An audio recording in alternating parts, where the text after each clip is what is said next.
This immigration issue is being used to divide the people. It's either you love ICE or you hate ICE and you're some radical Antifa terrorist. Constitutional principles that people claim to care about don't seem to matter anymore. Until we get to the point where we are actively defending our community members from being kidnapped, whether it's about ICE or forced vaccinations or whatever, they're going to keep doing it. We know that the way society organizes itself is incorrect, is immoral fundamentally, but how do we go about creating conscious community and organizing around voluntarist principles? This short mini documentary, it's 7-8 minutes long, is an invitation to say, what if we all took that collective energy and put it into building our own visions? And my vision is what I call Liberation 2030. The world of 2030 described by the World Economic Forum is a world where technocrats centrally plan every aspect of society.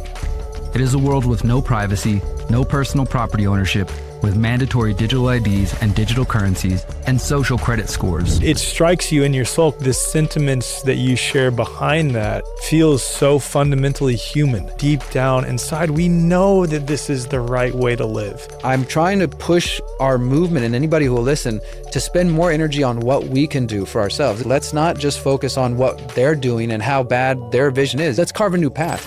All right, man. So it's been like a year since we put out that episode. I think it's titled Don't Vote, What's Your Solution? Yeah.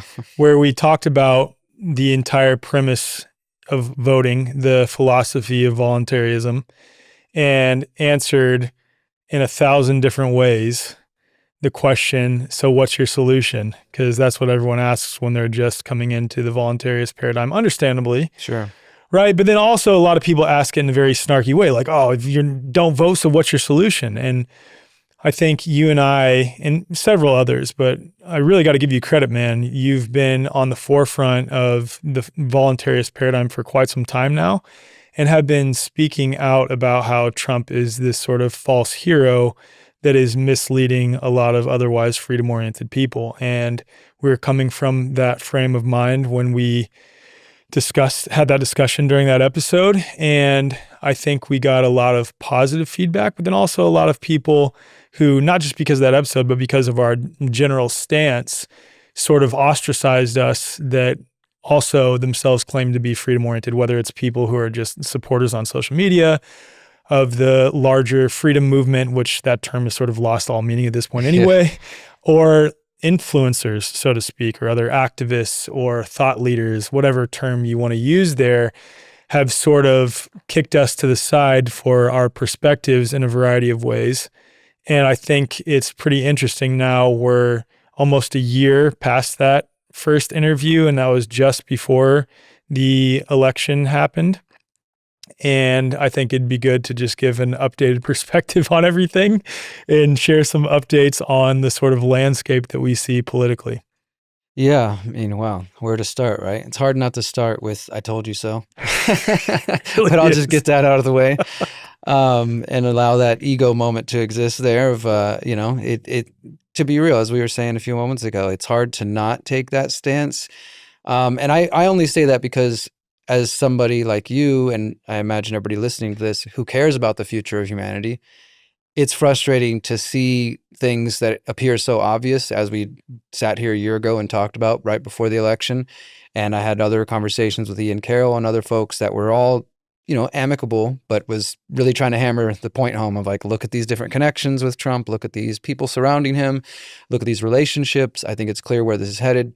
And again, I can't fault people for wanting to have hope in some things, but I think it's also part of our human spiritual journey to let go of the systems that aren't serving us and to be willing to wash our hands of things at a certain point, because otherwise we just keep doing the same thing over and over. So yeah, it's there's a little bit of told you so, but it's really more just frustration because I deeply care about where humanity is headed, but also the United States. I'm born in the U.S., born here in Texas.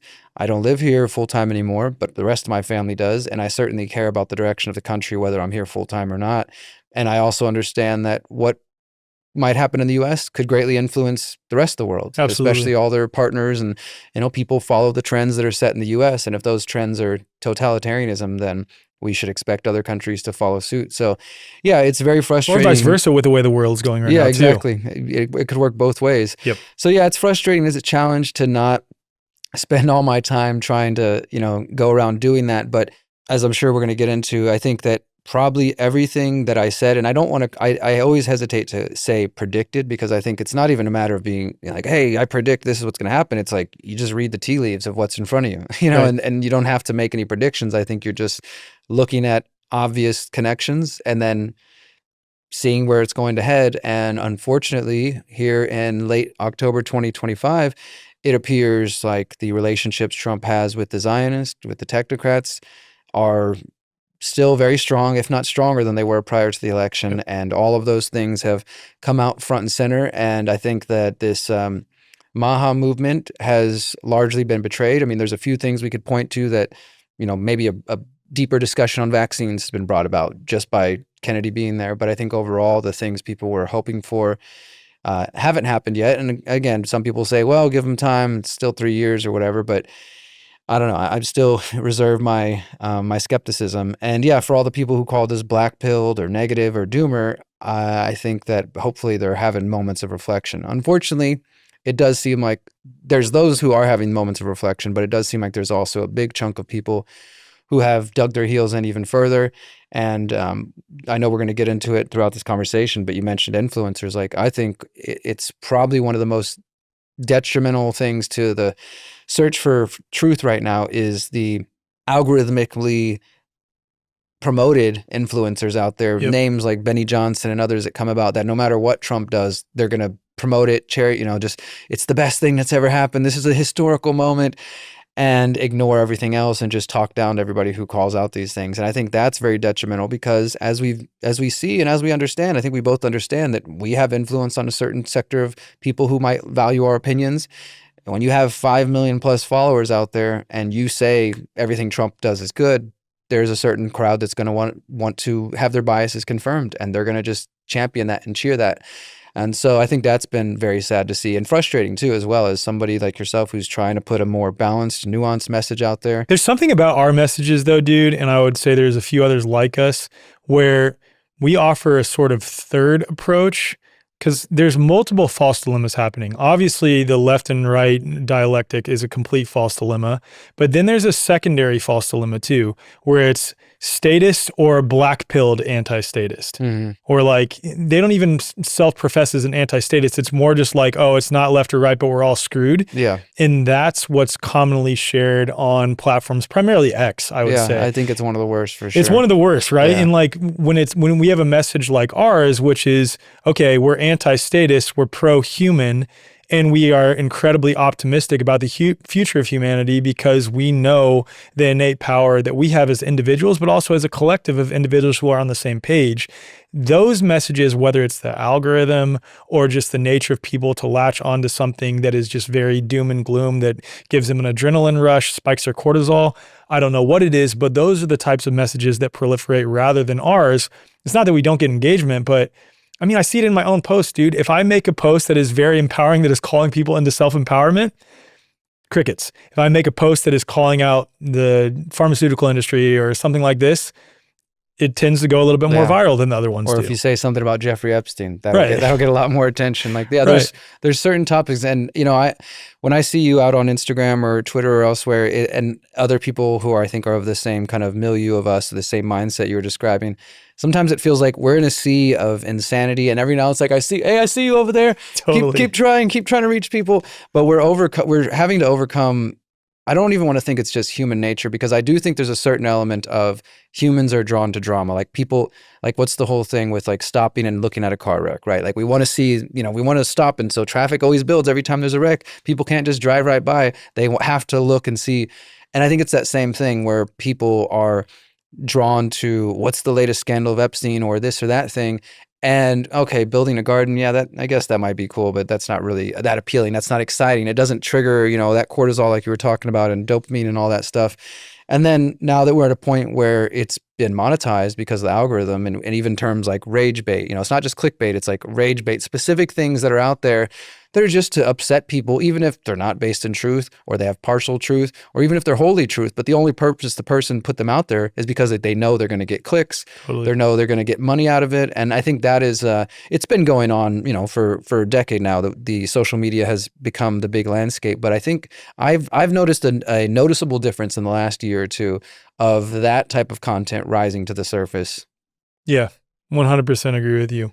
So I want to talk about Trump just a little bit to give a sort of situation update on the landscape of things as it pertains to people who are ostensibly freedom-oriented like you and I, and whether Trump has, let's say, met the sort of aura that exists around him that I believe is a false aura as someone who is fighting for freedom, as those who are skeptics of ours or opponents of ours have consistently said that we're wrong and misled, whether it's that he has this secret military operation that he is in charge of, the whole sort of QAnon thing, or it's just that he's someone who is an outsider that came into the system and is uprooting some of the corruption within the system. Those are the sentiments that are generally applied to him, which is why a lot of people decided to vote for him in 2024. And of course, you and I, no need to beat a dead horse, we're very opposed to that, seeing the writing on the wall very clearly. So what are some of the things that stand out in terms of what he has or has not done since being elected that were some of his promises, or just some of the things that have happened that are overtly tyrannical? Like, one of the things that stands out to me is what's happening in Venezuela right now and off the coast of Venezuela. Yeah, that's a huge one. Well, we'll get to that. I mean, even before that, day 2, announcing the Stargate program with the heads of Oracle, the heads of OpenAI, and other big tech companies. And for those who didn't catch that announcement, I mean, it's called the Stargate Project. They said they're going to work on mRNA injections using AI to solve cancer.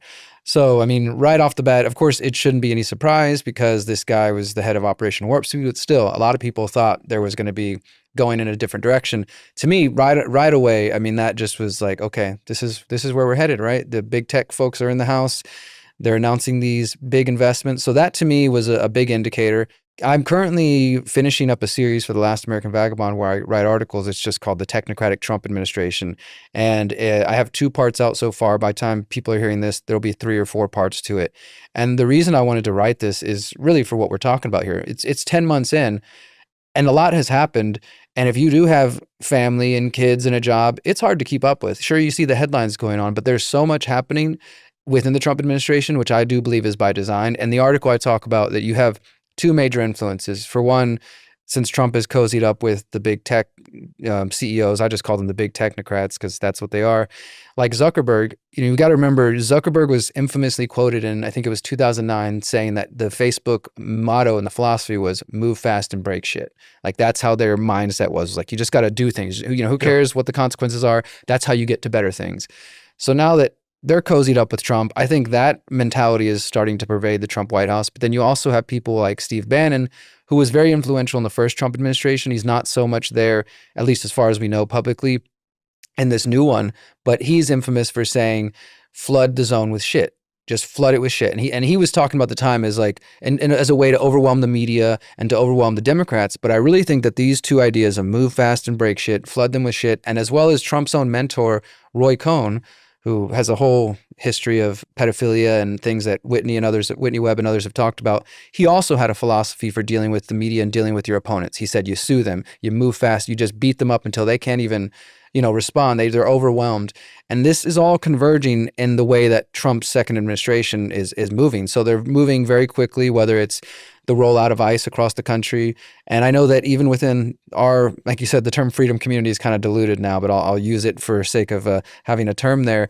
Even in the broader freedom community, that seems to have divided people, where some people are okay with military on the streets. They don't care about posse comitatus. All these alleged constitutional principles that people claim to care about don't seem to matter anymore. Right now, there is National Guard on the streets of D.C., Chicago, Portland, Nashville, and there's more coming, right? And the thing that's sketchy about that, dude, is like, even if you believe the argument that they're getting out dangerous illegals who have warrants or whatever the narrative is, which is questionable in and of itself, and there's even questions previous to that underline that regarding, how much that narrative was amplified. Exactly. And even below that, like voluntarist principles, we can set all that aside. It's funny. I have to do that a lot. It's like when I'm reporting on this thing, I'm like, look, I'm an anarchist, so I don't really think the government should be in charge of the borders, but let me set that aside for the sake of having a conversation. Exactly. For the sake of having the conversation regarding this. from my understanding, there's been multiple incidences when ICE is doing a raid where they're just pulling American citizens that are obviously American citizens out, detaining them, separating them from their children for extended periods of time, which in and of itself is incredibly traumatic and messed up. And there's like dozens and dozens, if not hundreds of reports of this happening with ICE. Yeah, I was reporting this week, there's a ProPublica, which is nonprofit journalistic outlet. I wouldn't say everything they've ever done would be things we would agree with, but they do on occasion do good work. And according to their recent reporting, they found 170 Americans who've been, just in the last couple months, who have been mistakenly arrested by ICE, typically let go within 48 to 72 hours. But as you said, that's still a pretty traumatic experience, especially if your kids are involved. Dude, if I was separated from my kids for 48 to 72 hours by the government, like that's absolutely insane. And with everything going on, I mean, let's just be real. Like, they're shipping people to random countries. You wouldn't be mistaken for thinking, am I going to go home? Right. Am I going to go back to the place I live? Right. And so there's things like that happening. And it's hard for me because, again, I understand that there are people who have concerns about the border, and they looked at Biden's administration and they're like, they're just letting all the illegals flood in. Again, I think a lot of that information was right-wing misinformation. This claim of 30 million, 40 million, none of that has ever been proven anywhere, not even 20 million. I would say maybe a couple million, but even that is questionable. There's some government reports that have said 2 to 3 million. That's the best I've been able to see. But I see claims thrown around 20 million, 30 million, 40 million. So in my mind, that kind of creates a unique problem where even if Trump was to ramp it up full scale further than what he's done, at best, they say they've deported, I think, 5,000 to 10,000 people. So they're nowhere near even 1 million. So there's no way to satisfy these people who've been convinced that there's 20 or 30 million illegals in the country. So the only thing that they will support is a full-on militarization police state, which is what I've been warning for years, that the immigration issue was going to be used. And it plays into what you're talking about in Venezuela that I want to touch on a moment, because it's also plays into digital ID, by the way, too. Exactly. Well, it's all of it. It's to me, it's the perfect issue.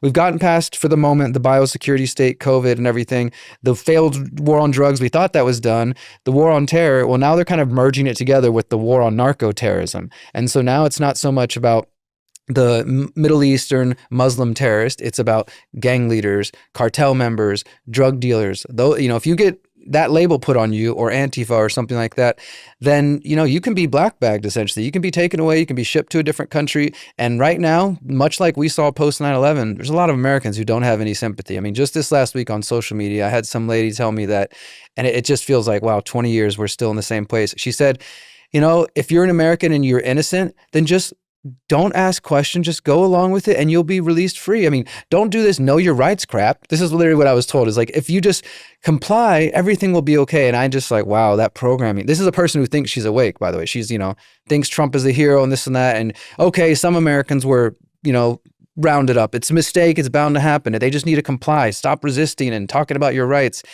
That is scary to me. I guarantee that same individual, or the individuals who share those same sentiments, a lot of them were the ones who are like, do not comply when it comes to COVID measures. That's the hypocritical thing. And the other sad thing about this particular woman that I'm thinking about, she claimed that she had an experience where her husband, who I think she said was Muslim, post 9/11 was rounded up. And he was later released, and she's like, see, he got out eventually, no big deal. Dude. And so it's like, I don't see how you can have such a personal experience with the police state in that way and then not make the connection to what we're experiencing now. But there's a lot of hypocrisy to go around. So there's stuff like that. And the reason I mention that, as controversial as it might be for some people, I really think that is part of the foot in the door, like you said, for digital ID. So just this last week, the DHS, they just made it mandatory. It's going to be fully implemented by December 26th this year. That, just like the EU just started with biometric entry and exit, Trump's been talking about that for years. It's now starting, not for Americans yet, but before it was just for foreigners in certain international terminals, certain airports. They've been testing it out like they tend to do. December 26, 2025, biometric entry, exit, face printing, fingerprinting, mandatory for all foreigners coming in and out of the U.S. So that's already, and of course they say this is to prevent fraud. It's to find, people with fraudulent documents, all this sort of stuff. So the immigration thing is being used as part of that. It won't be very long, I think, in Trump's term. I would, again, don't like to make predictions, but I would be very confident saying the next 3 years, I wouldn't be surprised if some form of digital ID is brought about. And the reason we're told is to make voting, to fix the elections, to make sure that illegals aren't voting, all that sort of stuff. This immigration issue is being used to divide the people. It's either like you love ICE or you hate ICE and you're some radical Antifa, terrorist. And it's also being used to militarize the streets, to erode due process and constitutional protections like posse comitatus, and just to get people more comfortable, I guess, with seeing that happen. Because this isn't just, yes, there are some Antifa people out there who, and I will admit, I have a certain sympathy for them because I have my anti-authoritarian tendencies. But if you're going to go out there and fight ICE in the streets, you should not be surprised if you get arrested. Like, right, and you're also like, you're if kind of you're gonna, stepping into that space. So, but that's not what everybody is doing, right, and of that's course. so. I think people see, like in places like Chicago, there's activists. They might not be voluntarists, but this is a strategy I promoted for years with Freedom Cells. That look, until we get to a point, especially during COVID, until we get to the point where we are actively defending our community members from being kidnapped, whether it's about ICE or forced vaccinations or whatever, they're going to keep doing it. Yep. So when I see people in Chicago starting to organize decentralized ways of like, hey, ICE is in this neighborhood, I'm not advocating for violence, but they show up and they make their presence known and they're, talking crap to ICE. And some people get in the process of like using their cars to try to block them. I know that's controversial. I'm not advocating or promoting that, but I have sympathy for why people are feeling that way. And just yesterday in Houston, where I'm originally from and where I'm visiting now, literally just yesterday, there was 2 raids in Houston. They made the news, and it was another violent raid. It was ICE showing up. This is another big problem. They're in unmarked cars. They're not identifying themselves. They're masked up. Like, what are you supposed to think? Dude, that's so sketchy, man. Like if anyone did that in any, like, it's rational to think like, who the fuck are you? I'm not going to just let you like hide. Because again, people are like, well, if they should have just sat still and not drive away in your car. It's like, well, of course people know ICE is out there, but we've also seen stories even in the mainstream of people, criminals, not government criminals, just street criminals impersonating ICE. That's my point, because they right? know they can do that now. They know they can show them, hey, I'm with ICE, immigration, and then scare people, steal all their stuff, and then run away. Exactly my point. So nobody knows what's going on. And so I just don't understand how people aren't, again, you can still be, what I've been telling people is like, look, you can be the most pro-border person and think that they're illegal, violent criminals do need to be deported. That was what Trump said in the beginning. And it's clearly going beyond that. It's not just the 100%. Violent people. They're going after people who've lived here for 35 years, have families, contributing, paying all their tax, doing all the stuff you're told. I'm not going to name names, citizen. but I know a few different people who own farms across the country who've had people working on their farms that were totally cool, rational people that have been deported by ICE. And that's what I'm saying. And so there's the crowd, there's the hardline crowd, I think, that's like, well, are they illegal? Who cares? Get them out of here. I don't care if they've been here for their whole lives and they never committed a crime and they've been volunteering and doing all these great things. It's like, there's that hardline. Then there's others who I've noticed in the last couple of weeks who are starting to be like, okay, I think Trump's doing more than what he claimed. He's not just going after the violent gang members. Now they're just going after the local maid who was a loved person in the community or whatever, like people who happen to have come illegally or didn't get their paperwork or have some situation and they've been here, never caused a problem, and now those people are being taken away. Yeah. And so I think that people need to recognize that this isn't going to stop. I mean, there was another new report just came out this week from Drop Site News where they're finding that ICE and Border Patrol are walking around. It was inevitable this was going to happen. They're using facial recognition as they walk the streets to scan people's faces and then compare that to database of, are you legal? Are you here legal? And people are like, oh, great. They're using technology. It's a wonderful evolution of law enforcement, technology. But it's all of these things are part of this technocratic state that I've been warning about for years. And when you have this rollout of facial recognition that can see you everywhere you go, you combine that with the digital IDs that will tell you whether you're legal or not, there's not going to be very many free places to walk around. And for all the people who are cheering about this because they think it's keeping them safe from illegals or whatever, you need to really rethink that, because I think I know we're being played again. And it's, again, the drug war, this narco-terrorist stuff is the new post 9/11 Muslims, or it's the new COVID denier. It's just the next stage and kind of pushing people in this direction. So that's been a big thing of Trump's, campaign that he's been going on since he's come in office. Another one you mentioned is the Venezuela thing.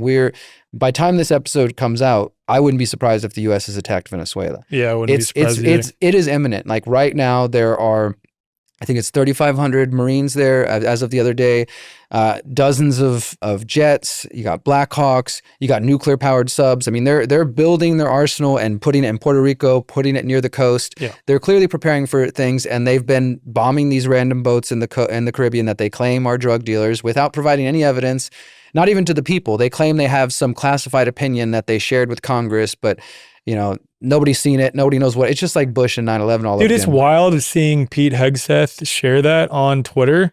Like that he's so sure. Like, for example, some of the aftermath of some of these boats that have been blown up, he shares these long tweets where he's describing exactly how many of them were on the boat, exactly where they were from, exactly what type of narco terrorists they were, what gang they were a part of. I'm like, dude, the odds that you know every single bit of that information is incredibly low, in my opinion. Like, I understand that we have like intelligence, they have intelligence agencies that they have, they can get this They've information got info from. that we don't have. For sure. But dude, I do not buy for a second that in every single case, they validated every one of those boats they've blown up. I agree. And, we have a little bit of potential evidence of that. So I think at this point, it's up to 10 or 11 boats that have been blown up. And they've said that the numbers of killed is somewhere between 50 and 60. This will probably be outdated by the time people hear this because it's happening more and more frequently. Yeah. But there was one just this last week where 2 people actually survived. And that was it's the first time that they said, okay, 2 of the alleged drug dealers survived. One of them was from Ecuador. Another was from, I think, Colombia. And it created this momentary, literally it lasted 24 to 48 hours, this momentary kind of legal limbo where, for one, we already know they're on shaky ground to drop bombs on random boats in the Caribbean because it's not anywhere near U.S. waters, it's international waters, all these sorts of legal questions that have been around since Bush and Obama started drone bombing people anywhere in the world. And now we have survivors. And so they weren't sure what to do. The U.S. kind of recognized, at least in that case, that they couldn't legally hold them. So they very quickly contacted their home countries and then sent them back. So far, they've said if they're going to hold them accountable in their home countries, we'll see what happens. But the point to me in that is that they recognize that what they're doing is not as legally sound as they might be pretending to believe. 100%. And they're like, okay, well, us starting to hold people hostage, that might be a line too far. So let's send them back home. But the big point on this whole thing is this alleged authority they have is the same authority that Obama claimed he had when he started drone bombing people in different parts of the world, where they said, if there's a terrorist out there that is in a potential danger to America, we can bomb them anywhere in the world. It doesn't matter about their sovereignty, their national borders. We can bomb anybody we want because we say they're a threat to us. And what are the other countries going to do? Nothing, right? So Obama normalized that, including killing American citizens in other countries. And now Trump's I call this lately the baton of tyranny. This is the way they just keep passing it back and forth. So Bush set it into motion, Obama takes it, passes it on, and so on and so on. And of course, Trump during his first term, he got rid of the legal requirement where the military is supposed to report how many drone strikes they do and how many civilian deaths there are. So we don't even know how many Biden really dropped. He may have done more than Trump, but Trump seems to be outdoing himself in the first term based on what we know publicly. And so they're taking that same apparent legal justification to say, well, now it's the drug dealers bringing in fentanyl allegedly from Venezuela, even though there's not really the DEA's own report from March this year under the Trump administration said that Venezuela is not a major producer of drugs, cocaine or fentanyl, all the claims they're making. What is the reason then? Like, why do you think they want Venezuela so bad? Is it oil? Oil is definitely a big part of it, but also, they're trying to get a foothold in, there's definitely some geopolitical things. They're definitely the U.S. is trying to maintain a foothold in South America. Right now, the only president or leader that is friendly to Trump or the U.S. in general is, what's his name? Javier Milei in Argentina, who's his own which thing. is also a whole separate thing. Yeah, exactly. Of sending Kind of psyop how much money has been sent or is being sent to Argentina? The U.S. is bailing them out now after they just got another IMF billions. I can't remember what the exact. So so right now that's part of that, where the U.S. is looking at the situation where we need another friendly leader in there. And you might remember back in 2018, 2019, they tried to help out with a coup. There was this leader named Juan Guaido that claimed he's the new leader, and the U.S. recognized him and all these other countries started recognizing him, but nobody accepted him at home. None of the military generals really backed him, and it just was a big flop. So for months, though, they were cheering on this is going to be the guy that saves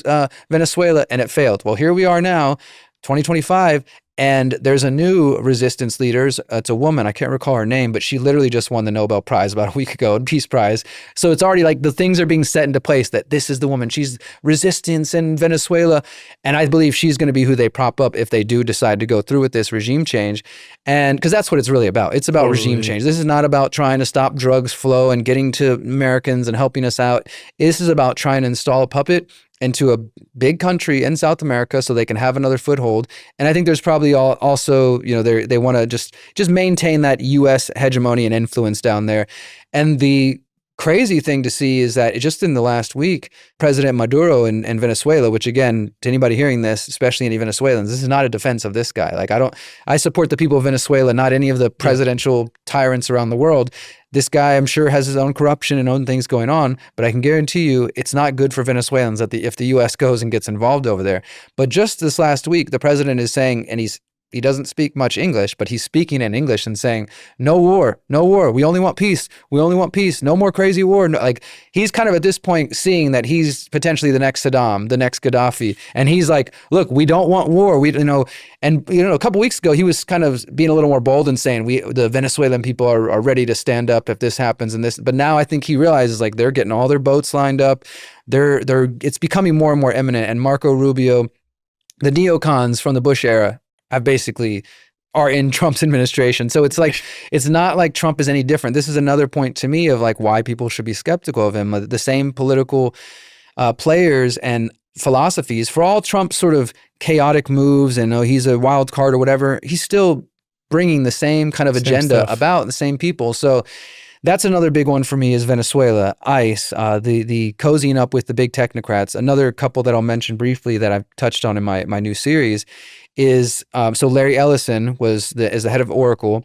He is right there with Trump when they're announcing this Stargate project. On day two.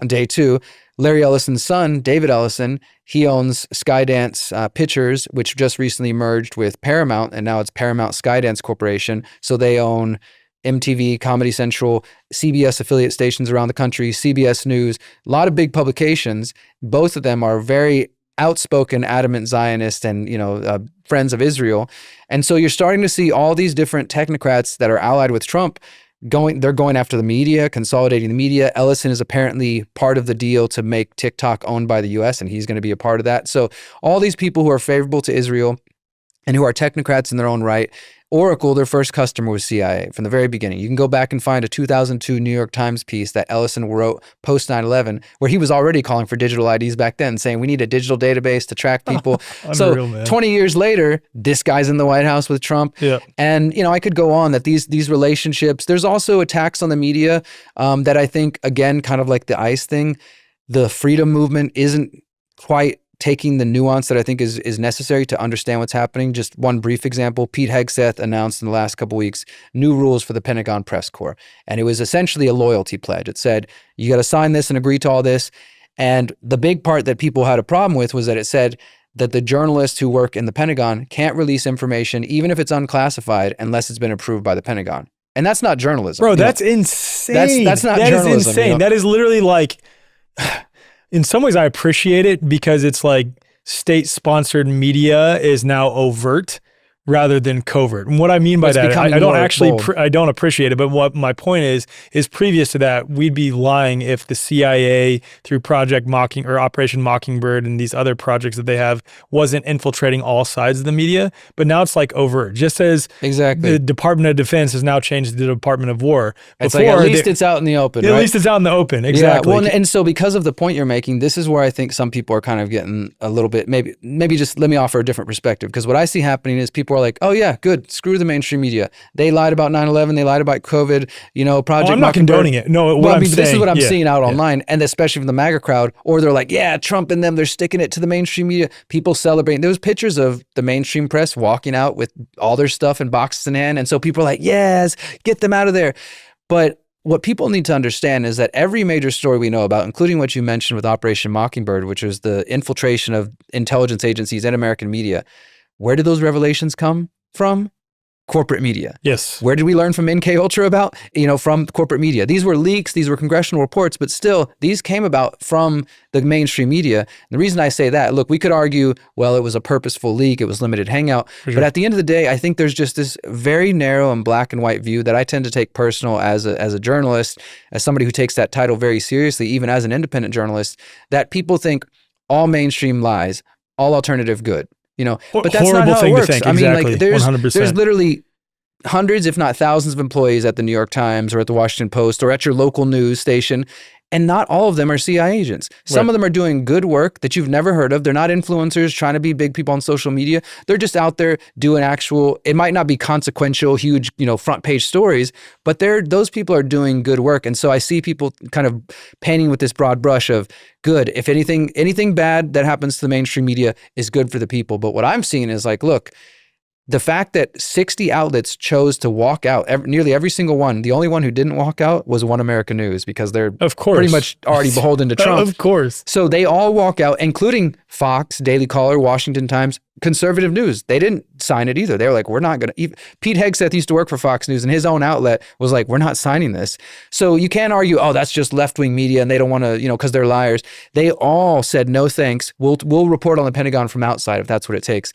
Then within a couple of days, Hegseth and the Pentagon announced, we've got 60 new journalists who've agreed to sign the pledge. And it was like a couple of random bloggers from foreign countries, and then all the typical right-wing influencers. See, dude, this is my problem. And this is where it could be incredibly dangerous to think along the lines that you're indicating, like, because I completely agree with you. It's like, if you take the mentality that mainstream media, all liars automatically, alternative media, all good automatically, that itself is incredibly dangerous, especially when the purveyors of this technocratic paradigm, this centralization of power, the tyranny that we're seeing looming right now, are aware that so many people have become skeptical of the mainstream media. Do you think that they're just going to sit back and allow the quote unquote alternative media to run rampant and say and spread the truth? They're trying to steer it. They're trying to direct it. I mean, exactly. This is exactly what it's about. I mean, just 2 weeks ago, maybe a month ago, WikiLeaks came out with a report. It was reported elsewhere that there's certain influencers that are getting paid $7,000 per post to post pro-Israel stuff. And then there was stuff about the left-wing too, the left-wing influencers promoting pro-Biden thing. Like this happens. People need to understand some of the things you're seeing out there in front of you, people are literally being paid to put out there. They don't even need to be an intelligence agent. They're just getting offered money. And for some people, they have no principles, so they'll post whatever if it means they're going to get a check. And so, yeah, that's exactly my concern is people celebrate, they have this new mandate, and because Hegseth tried to promote it as well, the media just wants to roam the halls of the Pentagon freely, and we're putting restrictions, and they don't like that, so they chose to say no. What the big thing was, because they're saying, what's the point of being in there if we can't communicate with anybody? That's always the job of journalists. And on one hand, you could understand from a government perspective, you put on your status hat. Their job is to try to restrict the flow of information. Of course. They don't want there to be leaks. They don't want there to be transparency. And the journalist's job is to develop sources and to talk to people.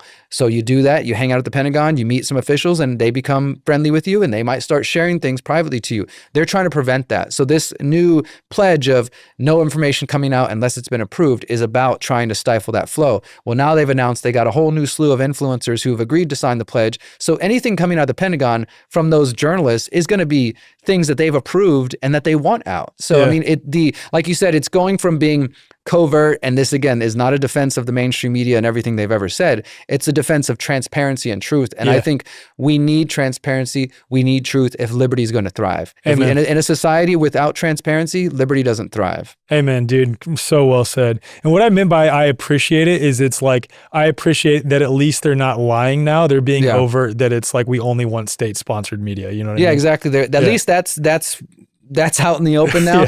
My problem mainly is just that the people who are clapping like seals, like celebrating as if it's good for us or something. And I keep seeing this sort of thing where people have confused, and this is a bigger picture that I think us voluntarists understand, that people start to identify with the politicians and they think that's like, so something that's good for Trump is good for me. So something that's good for the government is good for me. So yay, they're celebrating. We got rid of those media out of here, and people are like, awesome, awesome. That's not going to benefit you in any way. No, dude, I even caught myself in this conversation. I said we, and then I was like, wait, hold a second. It's not me.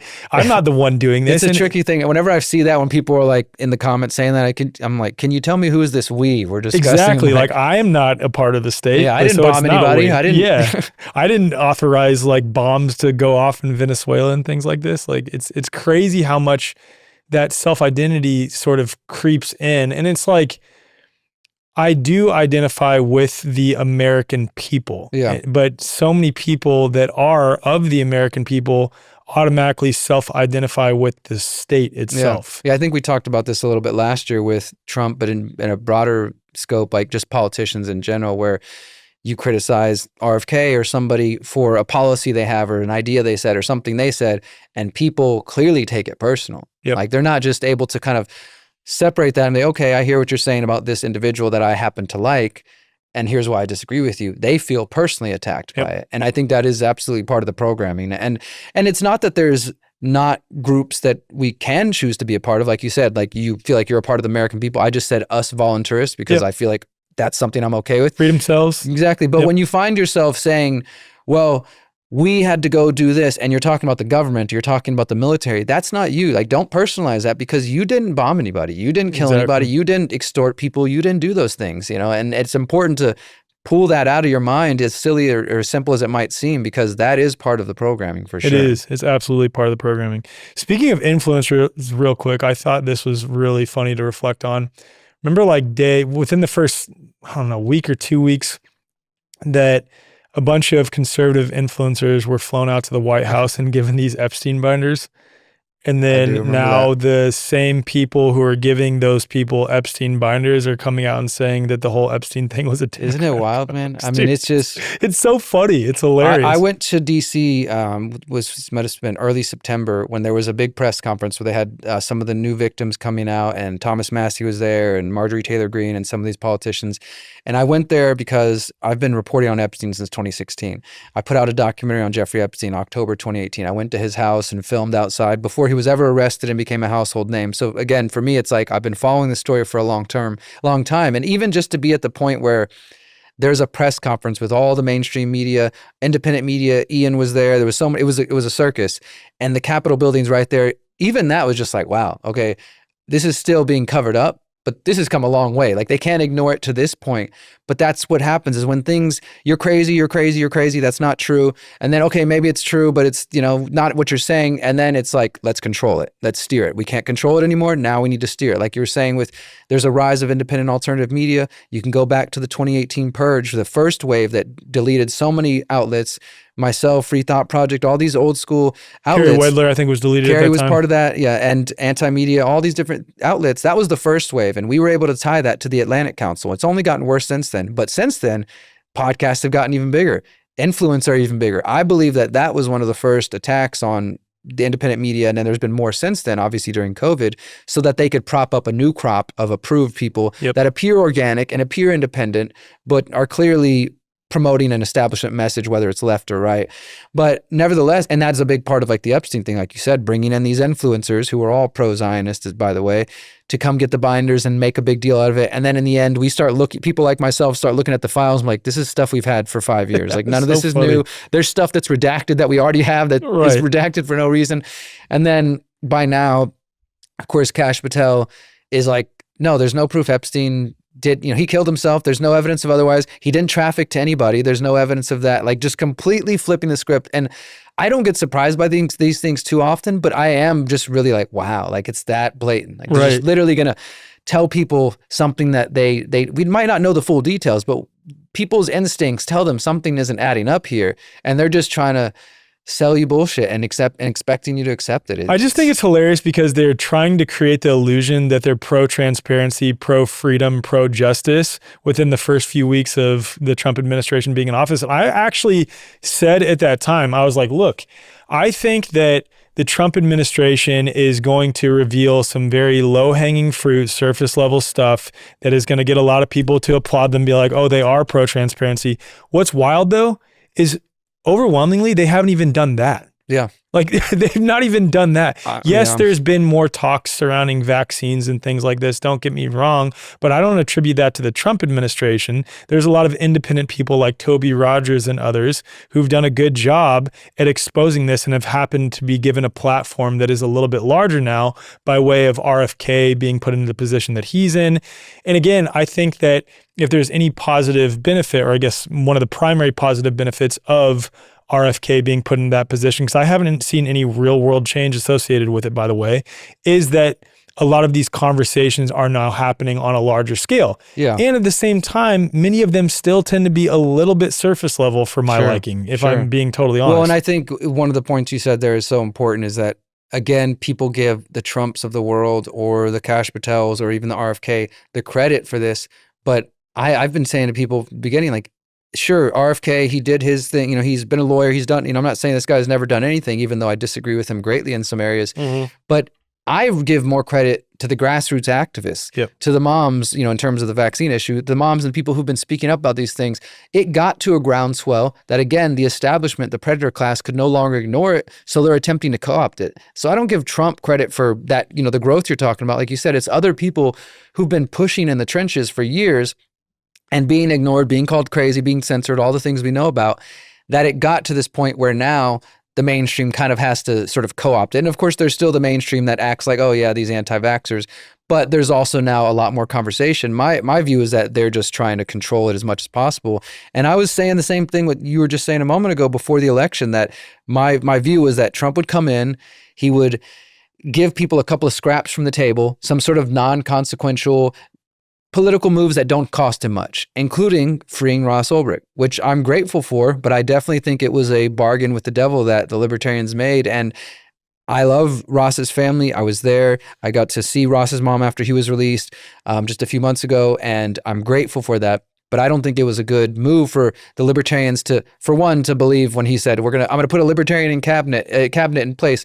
And now here we are. I mean, my argument was like, okay, so we get Ross free, and of course we're going to celebrate that, and that's great. But then who's going to apologize for everything else that Trump brings in that libertarians played a role in allowing to happen? Because I think the elections are rigged, but for whatever the mainstream voting thing is worth, that coalition he built couldn't have happened without the libertarians. There's a massive libertarian without support. MAHA, without Absolutely. the crypto crowd. Like, they needed, at least in the appearance of, for voting purposes, to show that there was a broad base of people. He couldn't have done it without that. And so I definitely think that was the case, is that whether it's RFK or Trump, that they're going to throw a few scraps to the table. Okay, we'll talk about vaccines. We'll say these things. But for the most part, technocracy marches forward. War marches forward. Zionism marches forward. And, another point on the Trump thing before we move on to that, MAHA, obviously a big part of the coalition. This is the reason people like Ian told me they voted for Trump, because he's like, well, I hear what you're saying. I don't like this and that about Trump, but I'm a Kennedy guy. And so since he's with him, I'm supporting him in hopes that we can do this thing. One of the first things that they came in and did, the first week, Trump's administration, his EPA, he appointed this guy named Lee Zeldin, who's working with Kennedy, and they chose to extend the Biden administration appeal of the fluoride lawsuit that I was one of the only journalists reporting on, the fluoride lawsuit that revealed there was a massive cover-up at the CDC to try to prevent these studies coming out showing that there's lower IQ in children who've been exposed to fluoride toxicity. And if Trump is really about MAHA, making America healthy again and all this stuff, they could have come in immediately and said, nope, we're not going to continue this appeal. We're going to let the court's decision stand, and we're going to let them move forward, and the EPA is going to have to ban fluoride. Instead, one of the last days he was in office, Biden or whoever was running his thing, they issued an appeal of that decision, and Trump came in and extended it, and they've continued it. And so they're fighting in court right now to overturn this federal court ruling, which said that fluoride was a toxin and that the EPA needed to do something about it. So they're actively fighting right now to keep fluoride in the water. So there's little things like that aren't making the headlines that to me just show that this whole MAHA thing was a huge psyop as well. And we could get into debates about whether Kennedy knew or he was playing a role. But I will say, when you see Trump and Kennedy and other officials, Dr. Oz, standing with the head of Pfizer now and promising them billions of dollars, and you just praising Albert Bourla, how great it was and how great Warp Speed, and you see Kennedy just kind of stand. I mean, this guy looks like something happened. I mean, his soul doesn't look happy. I'll just say that. 100%. And that's the face of a man, I think, who was compromised, whether it was from the beginning or, he got in there and they had a talk with him and they're like, look, you're going to do what we want. We'll let you make a couple of moves, but this is what's happening. Totally. And then, of course, you got this guy named Jim O'Neill, who's an acolyte of Peter Thiel, right there in the HHS with him. So again, these people, these swamp creatures, as Trump loved to call them, are still there. He's working with them directly. And so to me, in my view, no matter which way you cut it, the growth of ICE and the militarization, the expansion of this drug war, narco, new war on terror propaganda, the failed MAHA stuff, the growth of technocracy and Zionism, the lies about peace plans and all this kind of stuff. I mean, there's just no good reason, I think, to feel like something was accomplished, that the freedom movement won in this, which is what I think a lot of people believed it was, that this movement that's been building since before the internet and then now has exploded with social media, Trump's getting back in the White House was the culmination of all our efforts or something like that. It's not true. I want to discuss a few more things. I don't want to belabor the point on we were right, but it is important to talk about a few other things. I want to talk about Palantir a little bit and Peter Thiel and those connections and what has sort of come with the Trump administration with the second term. But before we get there, related to the health stuff, the thing that stands out so much to me is that in 2012 and 2013, Trump made multiple tweets where he's openly questioning vaccines and openly calling for an investigation of vaccines as it pertains to autism being one of the causal mechanisms possibly behind autism. And he was openly discussing this back in 2012, 2013, maybe even before that. And for him to go from that to everything that happened with Operation Warp Speed, to nominating Scott Gottlieb as the commissioner of the FDA, who then went on to work for Pfizer, to giving Fauci a medal before leaving office, to standing on stage praising Albert Bourla, and then striking a new deal with Pfizer, to repeatedly praising the vaccine, calling himself the father of the COVID vaccine. He just got another one a couple of weeks ago. He literally, the White House announced he got his flu and COVID shot at the same time. Yeah, see, this is what I'm talking about. Like, the whole argument that I hear from people when they see that, who are still supporting Trump, the primary one that I see is that, oh, he's keeping his friends close, but enemies close.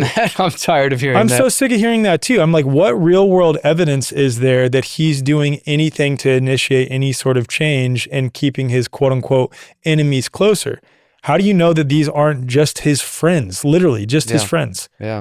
Yeah, it's that one is, there's these common talking points, and I feel like they're either seeded by the CIA or it's just what people grab onto so they can kind of allow the cognitive dissonance to keep working in their brain and not have to face things that they're not ready for.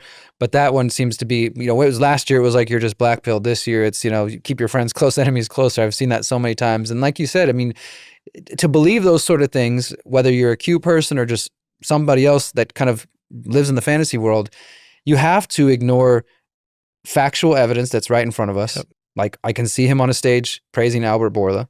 I can see that. I can see the White House doctor saying Trump got the COVID shot. I can hear him praising warp speed still. You have to ignore all these factual things that we know are true and instead believe that there's a secret plan behind the scenes. And the real reason he's working with these people is because he's, whatever. He goes into the whole fantasy.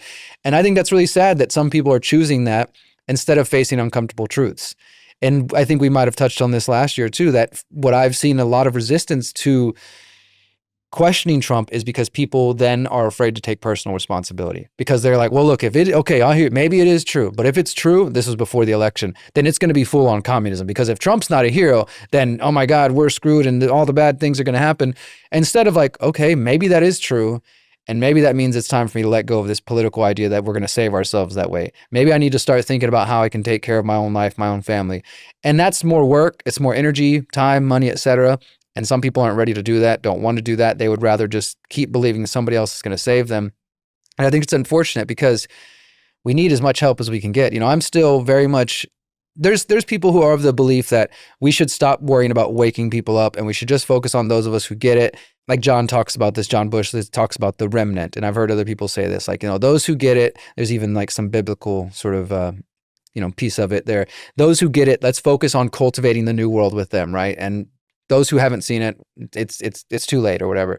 Maybe it's my own sort of emotional fault where I don't want to give up on people, even as much as they frustrate me. I tend to feel that if we're alive, if we're breathing, there's still hope, like real hope, not hope in politicians, but hope in reaching people. I see it in the people around me and some of my neighbors, man, that are starting to get it more and more and ask questions and things like this. And if we were to just say, you know what, I'm going to exclusively create content that is aimed at only those who are already in the know and not even bother. Because I see you posting things that, I see a synergy between the things we post because it's both, we're trying to shake people from their slumber still. In addition to focusing on the positive solutions and the great things that are available already, still trying to shake people out of that. And I tend to see that as like, to use the tired Matrix analogy, it's like we're trying to pull people out of the Matrix, but we're also trying to build the new world. And because there needs to be another place if we're not going to be a part of this. But I still find my role of like, okay, through journalism and content creation, trying to wake up those folks trapped in the Matrix. And as they start to come out of that, say, hey, come check out all the amazing things we're doing over here. Check out the way forward. Check out all this stuff. And that's just, we're not all going to take that role, but for me, it still feels valuable. Same. Maybe in the future, I will be like, all right, it's too late. Screw them. Like, we have to focus exclusively on just building because there's no saving these people. But it doesn't feel like we're there yet. And to me, it still feels valuable, as frustrating and challenging as it can be, to try to reach those people. And because I'm sure, like you as well, I do get the emails that tell me, you helped wake me up from Q. You helped me see through Trump because of your writing, because of this thing you did, this documentary, whatever. Just over the last year, dude. I've had people who voted for Trump. They're like, I see it now. And I've had a few just this last week comments saying like, hey, you helped me. You know, I didn't want to hear you before and I voted for him 3 times, but now it's obvious this and that. So there's still hope and there's still time for people to wake up and, you know, find their own truths.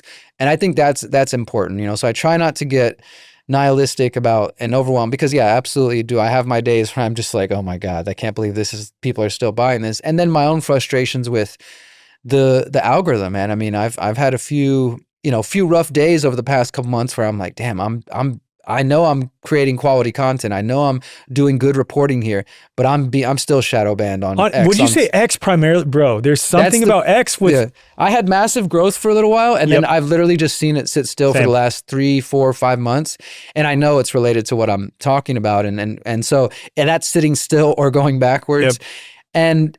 You know, the funny thing about being on this digital world that we live in, this is one of the reasons why I love doing in-person events and going around and doing tours, is because when you're sitting at home behind a computer, behind a phone, or just recording, sometimes it can feel alone. You forget that there are people listening. Sure, you get the comments every now and then, but I definitely don't trust their numbers. I've never trusted their numbers. And when I go out in the real world and I get invited to an event or I go do my own talks, okay, there could be 100 people in every city I should go to, and maybe more, maybe 200.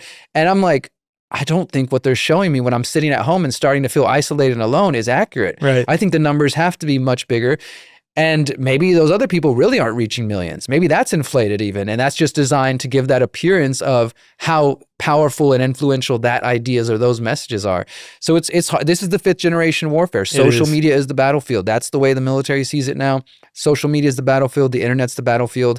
And we're on it whether we realize it or not. So it's hard to not get in your head about that and to feel down about it. I totally feel you on that, man. And maybe the audience won't resonate with this as much, but that's okay. Like for me, I resonate with that so much, especially when it comes to X, because like I feel like you, my whole message is different in that it's actually empowering people to understand their own power, both physically and metaphysically. Yeah. Especially we could get into the whole like water permeates all facets of reality. Veda Austin's work indicates that our thoughts, feelings, and beliefs impress upon water and actually change the physical orientation of water. That's a whole separate category. But the point is talking about things that are inherently empowering to people that they can change on a day-to-day basis in their own lives seem to get no traction on X, and it messes with my head. I'm like, this I feel like is such an empowering thing for people to understand, or even just the message of voluntarism. Like quite literally, the state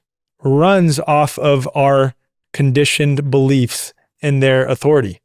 And then I would say consensual and contractual relationships related to that, driver's license applications, things like this, which there are ways to get around through equity. There's other like approaches to that. But the point that I'm getting at is it's as simple as dissolving conditioned fear-based beliefs en masse. Even just a portion of the freedom movement was just like, no, I'm not doing that anymore. People are addicted to fear, man, and they're addicted to drama. And I think that's the, you know, the reptilian brain or whatever you want to call it. And the algorithm definitely favors it and promotes it. And then, you know, that's I've been hanging out a lot with my nieces and nephews as I'm visiting town, and I've been reading more and more about this phrase that keeps coming up, brain rot, in terms of like what, not just for the young kids, but obviously for the young kids, but even for us. You know, I'm 40 right now, so everybody my age and our age and younger, right? Yeah. I think those of us who grew up a little bit before the internet and then grew up with it after it became, but those who are growing up with it completely, they're going to face different challenges, I think. Like for us, it's like as content creators or anybody out there who's trying to create content, especially positive content, and in this broader space, there's a home for it. There's a space for it. There's clearly a desire for it, but the algorithm doesn't promote it. Right. And the algorithm seems to even downrank it and push it out of people's awareness. So I worry about that. And I've been kind of studying this as I'm spending time with my 15-year-old, 12-year-old, 10-year-old nieces, and what are they watching as they're looking on their, you know, devices and scrolling and it's mindless stuff. Because I started thinking, I'm like, okay, how can I was literally thinking about this on the way to this interview. How can I learn from what they're watching and start to not change my content towards that, but keep it in mind.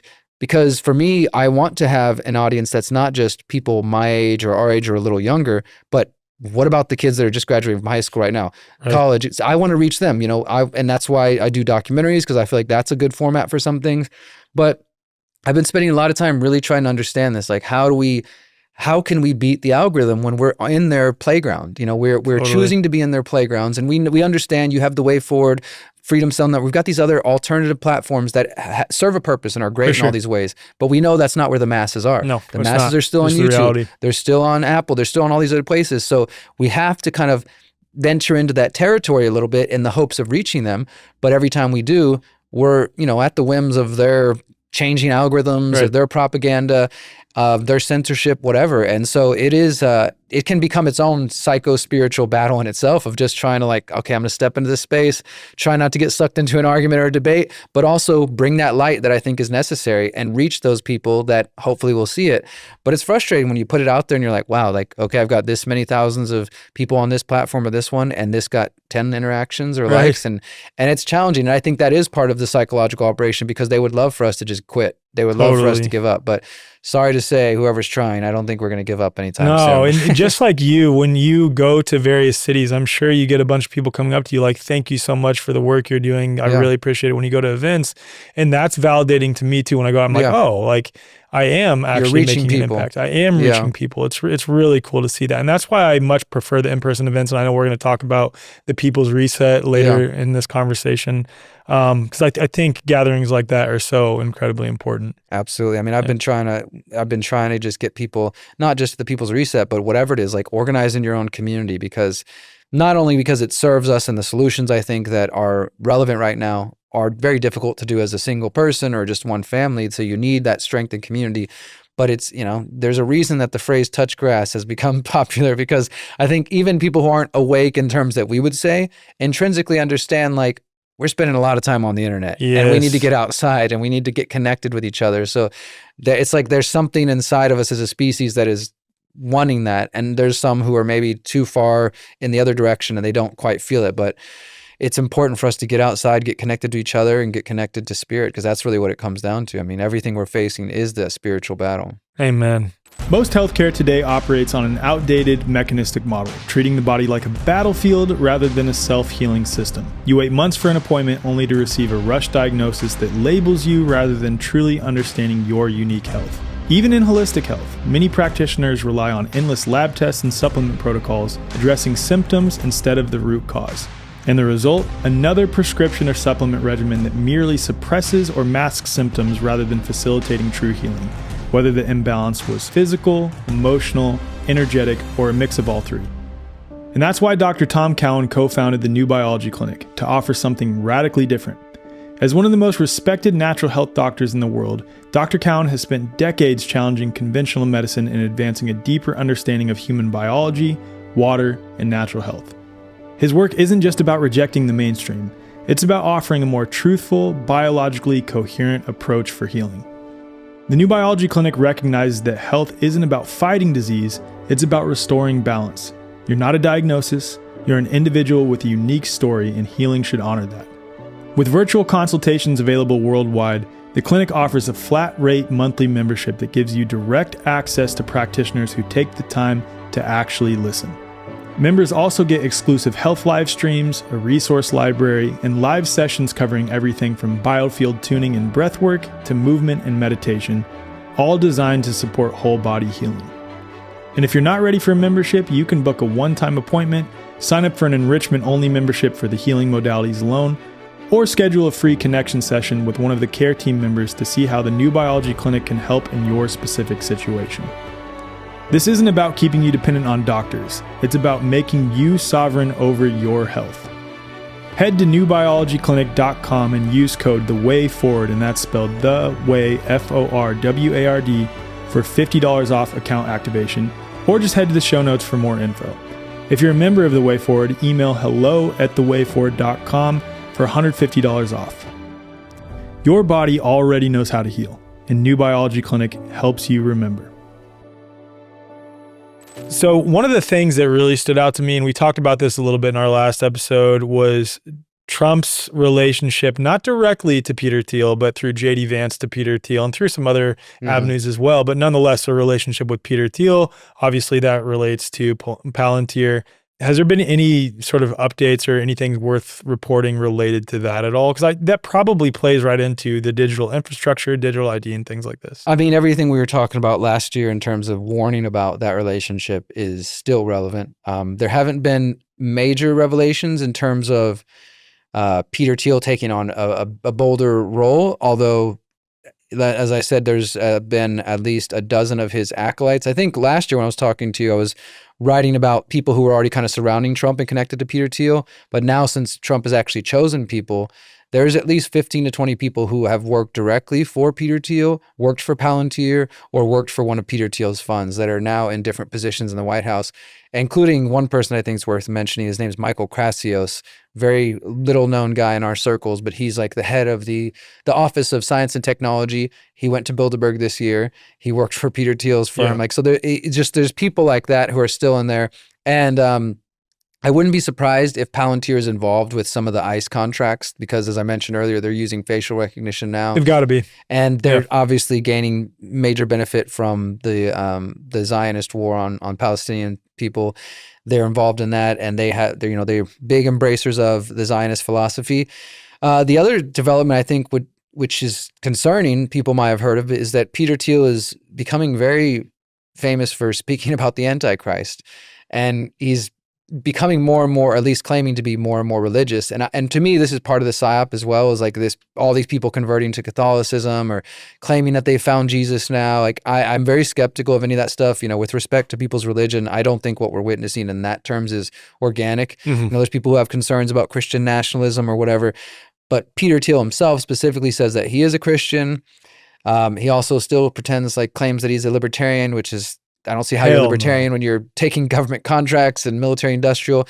But he recently gave this 4-part lecture in San Francisco that was private, off the record, but audio hasn't been leaked, but transcripts have been leaked. And for whatever reason, he is very obsessed with the Antichrist right now. And what I think is very telling and just interesting is he is positioning himself as the resistor to the Antichrist. He's claiming that people who want to regulate things like AI are actually the Antichrist, because he says, well, yes, AI could cause problems, but we need to embrace it, and that's going to be the way we're going to save the world. It's actually the people who want to limit AI. Those are the people who represent the Antichrist.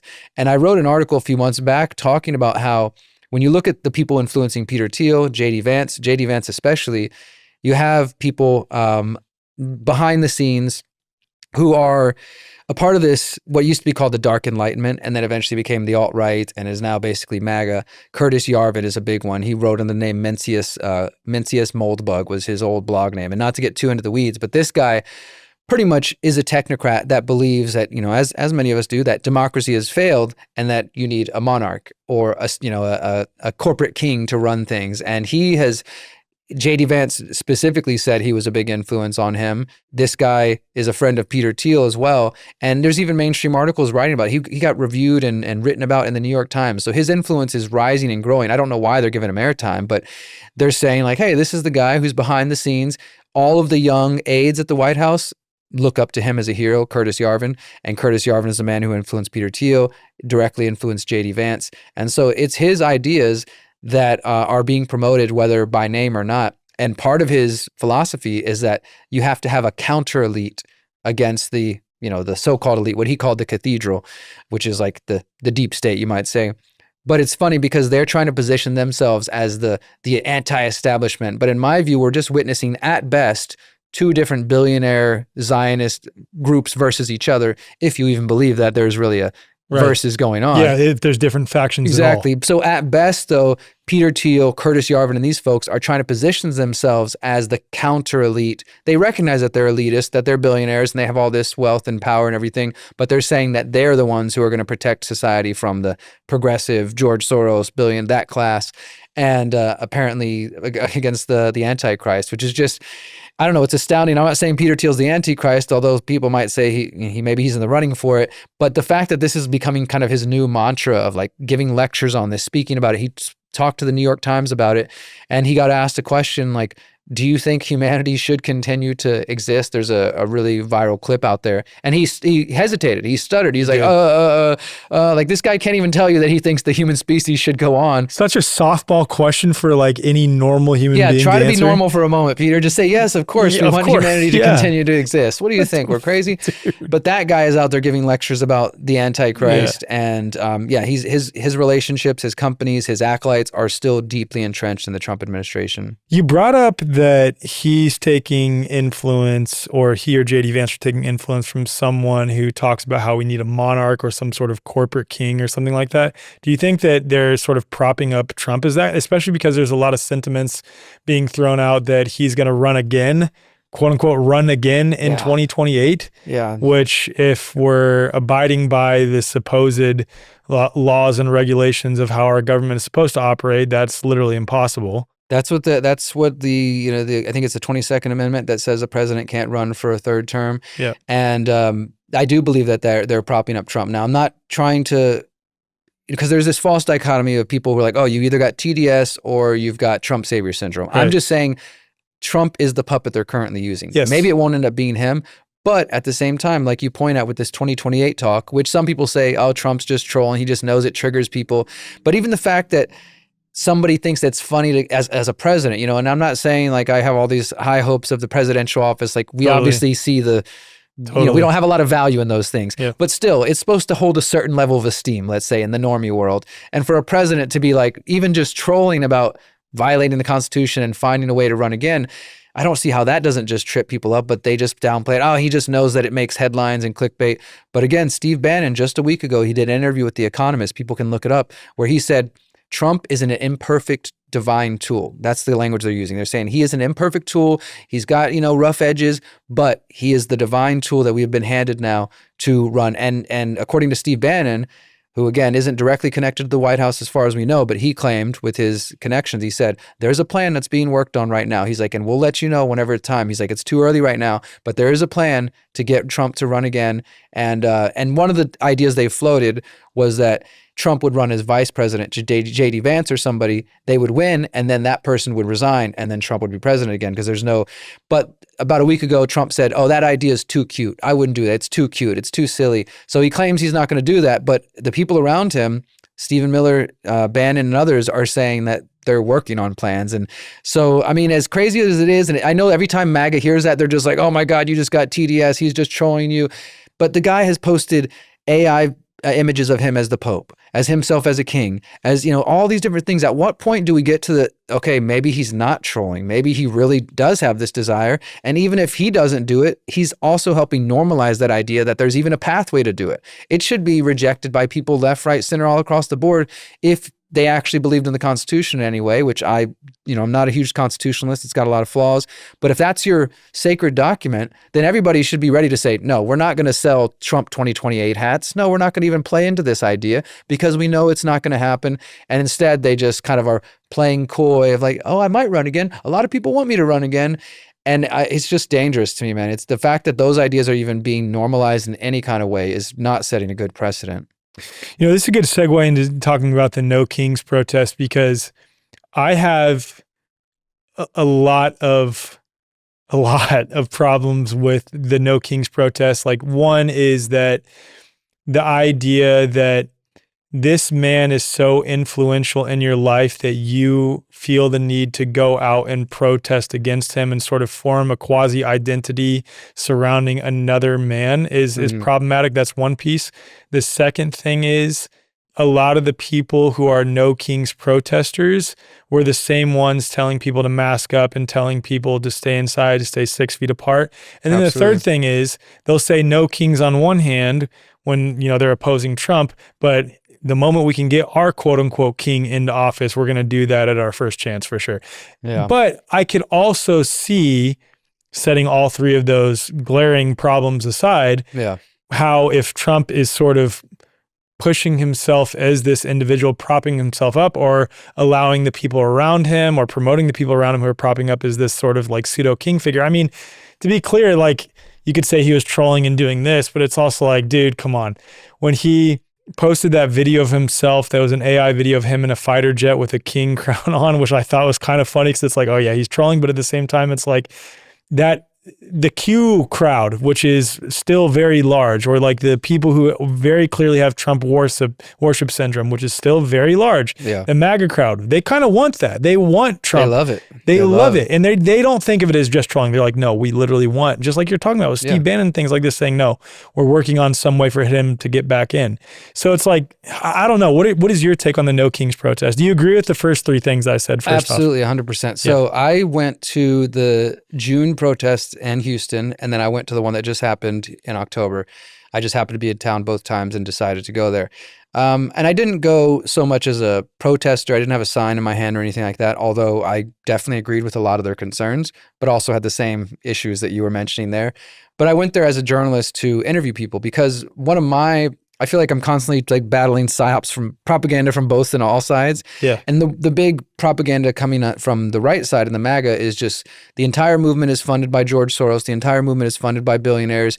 There's going to be violence in the streets. I remember lots of big YouTubers telling people in June that like there was going to be civil war that weekend, don't go outside. And the same thing just a couple of weeks ago when this No Kings protest happened. I literally, when I was posting like, hey guys, I'm going to No Kings today, I'll be documenting and doing some interviews, I'm getting messages like, Derrick, I wouldn't go there. The cities aren't safe this weekend. I'm like, you guys are watching too much MAGA media. Like if anything, why not go there and try to get your message across or learn? Like that's at least always been my approach, right? So I'm going there because I want to highlight, what do these people actually believe? Don't just listen to MAGA tell you what they think that these people believe, but what do they actually believe in their own words?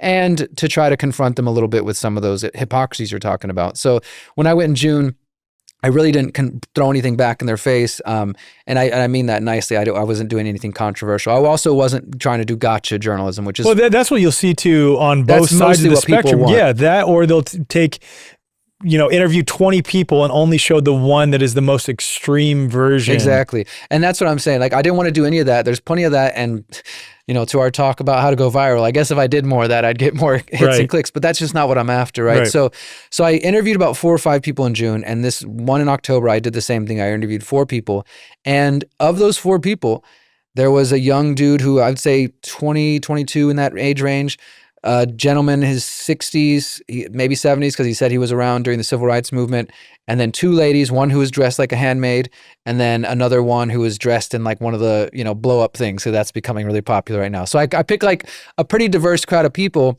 and they all had strong opinions. And again, there were things I agreed with them on. And then there was other areas like I kind of play it where it's not me being confrontational. I just say, okay, well, let me offer you an opinion from the people who are critical of this. So I hear you're concerned about authoritarianism from this and that from Trump. Well, the people on the other side will say, okay, it's great you're standing up now, but what about COVID? What about when people, and I just go through the whole list of things. And I think every single one of them said to me, well, that's different. That was different. And the first guy said, well, that's different because, and I know this is something that, we might want to get into later. They're like, well, it's because there was a dangerous virus going around. And I said, well, what about even according to their own numbers, 98%, did the usual, like kids weren't in danger, blah. And I said, PCR, I did the whole spiel. Yeah. But still, I hear you. And I don't know if he even knew any of the stuff I was saying, but he at least listened. This is the younger guy. And he was interesting because he was waving around a "Don't Tread on Me" flag at this No Kings protest. And then he had he was kind of all over the place, but he wasn't a hardcore Democrat. He said he only voted one time in his life and he voted for the Libertarian Party. So he wasn't like, the stereotypical hard leftist that people think is there. Yeah. He's like, look, I don't support what Trump's doing, and I didn't like cancel culture from the left. And so he had a lot of good opinions, but then when it came to COVID, it's kind of where it all fell apart. Because it's like, well, no, that's different. I believe in liberty, but I believe in, he said, like ethical liberty. So, your freedom ends where mine, just the whole thing. And the other ladies, the handmaid was very concerned about abortion rights and that, it's hard to kind of get into some of these things in a nuanced way standing on the side of the street. So sometimes I'll choose to sidestep certain issues and focus on things. But my main point with talking to them was to, again, give them a soapbox. Hey, here's what the people actually believe. Whether you agree with it or not, don't take MAGA word for it. Don't take Trump's word for it. Here's what they say. And then I would bring them to a point of what I mentioned a couple of moments ago about how, well, all the powers Trump has right now were given to him by Obama, and they were given to him by Bush. And I talked about the Venezuelan boats and how Obama was drone bombing people in the Middle East and how these are the same powers. So do you think that the politics is really going to save? And ultimately, they all still are kind of in that paradigm. So my brief assessment of that would be well-intentioned people, which tends to be what goes to protest. They felt motivated to come out in the streets. They weren't being paid by anybody. There's this whole sentiment that every one of these people are just paid protesters. Yes, George Soros and these billionaires donate to all kinds of causes, but there's this huge disconnect. And there's like these spreadsheets, screenshots I've been seeing going around on Twitter and elsewhere, where it's just a screenshot of like, it says Soros, Rockefeller, and it's a bunch of numbers. There's no links to any sources or anything. It's just like, yep, these are the numbers. And they claim $294 million was given to this No King protest. I did a video last week about this. You actually look at it. George Soros gave this million to this group, and then those groups were listed as partners on the No Kings website. Nothing that directly says this money went to the No Kings protest. But it's a catchy headline for MAGA to go out there and say, this whole thing is funded by George Soros to the tune of $300 million. Antifa, it's going to be violent everywhere. There was no violence anywhere in the US when that happened, to their credit. And then MAGA just switched to like, oh, it's just a bunch of old white people, so they switched tactics. First, it's like, it's funded by billionaires. It's going to be violent. Stay away. Get out the military. Then it's like, oh, never mind. Look at these stupid old white people protesting. Right. Don't take them seriously. And I think that's what I have a problem with, because during COVID, I was on the streets with mostly MAGA people. And I definitely didn't agree with them about Trump. I was getting invited to speak at rallies, and I was telling them, I don't agree with you guys on Trump, but I'm with you on everything happening with the lockdowns and all this stuff. And now I'm out there with the No Kings people, documenting, but also kind of sympathetic to their cause, but also like, I'm not with you on a whole bunch of the other stuff you guys are there. So well-intentioned people who still have their left-right paradigm glasses on and are still kind of trapped in that ultimately. I mean, that's really what I see it as. And maybe some of them will really wake up, but when I was trying to softball, bring it to them about like, yeah, but don't you see how both parties kind of play? They're still just like, well, I guess both parties are capable of authoritarianism, but Trump's president right now. And so, they're just still in that kind of view. Dude, I really appreciate what you're doing though, because you're one of the few true journalists out there. Like, you're not trying to adhere to a certain narrative or paradigm or frame people in a certain way. You're just doing journalism. Yeah, and I love talking to people. I've been trying to get back to man on the street interviews because it's something I learned from a friend early on in my activism, and he was quite good at it and showed me like the way to use the trivium and to use nonviolent communication and to help bring people to conclusions without trying to make them look like a fool. Now that might happen just by the nature of what they believe in, but that was never the purpose. And so I do enjoy that. And I think in terms of content, people gain a lot out of that instead of it just being like an angry yelling in the streets. And I have no interest in that. I've been to enough protests where this side and this side are screaming and fighting. And I don't want to, that's boring, sitting there with a camera, just watching people fight in the streets and then uploading that. I'd rather talk to people and try to see where we can find that common ground. The last question I asked every single one of those people was, because each of them did speak to in their own way of like wanting the country to be united again. It's like feeling the division. And so the last question I would ask each of them, it's like, okay, well, speaking to that unity that you say you want to see, what would you say to a Trump supporter who's listening to this right now? What can you say to them? Not just F off, but like, what can you say to them to try to understand where they're coming from and the things that they believe are going on? And, they did say some poignant things. If people are interested, they can find those interviews at theconsciousresistance.com. Yeah, we'll show that. I'll give you the links. Because I think to me, that's the way we're going to be able to grow. I don't, again, identify with either of the sides. And if I was to go to a MAGA protest and do the same thing, I'd find just as many things to disagree and some things to agree on as well. But if I can use my camera and my own thought process to kind of plant some seeds, because that's all it really is at the end of the day, is just planting a seed in this person's mind. Maybe they'll think about this later as they see. A few of them seem like they were right there when I was like, look, but don't you see they're all the same on militarism, on Zionism, they're the same on surveillance, war. Some of them were right there, but then they'd but I'm still going to vote for these guys. So I think that's all we can really do is try to bring these ideas to people's attention, because for the most part, that's what, as we know, that's what we're shown. Left, right, vote, Democrat, Republican, the idea that there's something else. Okay, the one guy voted for a third party. At least he was looking a little outside of the box. But for the most part, the idea of doing anything else. In fact, the last guy I interviewed, the older gentleman who said he was there during the civil rights movement, I said, do you have hope that there's going to be a way around this? Some people think civil war is on the horizon. What do you think? And he's like, no, I think we can do this.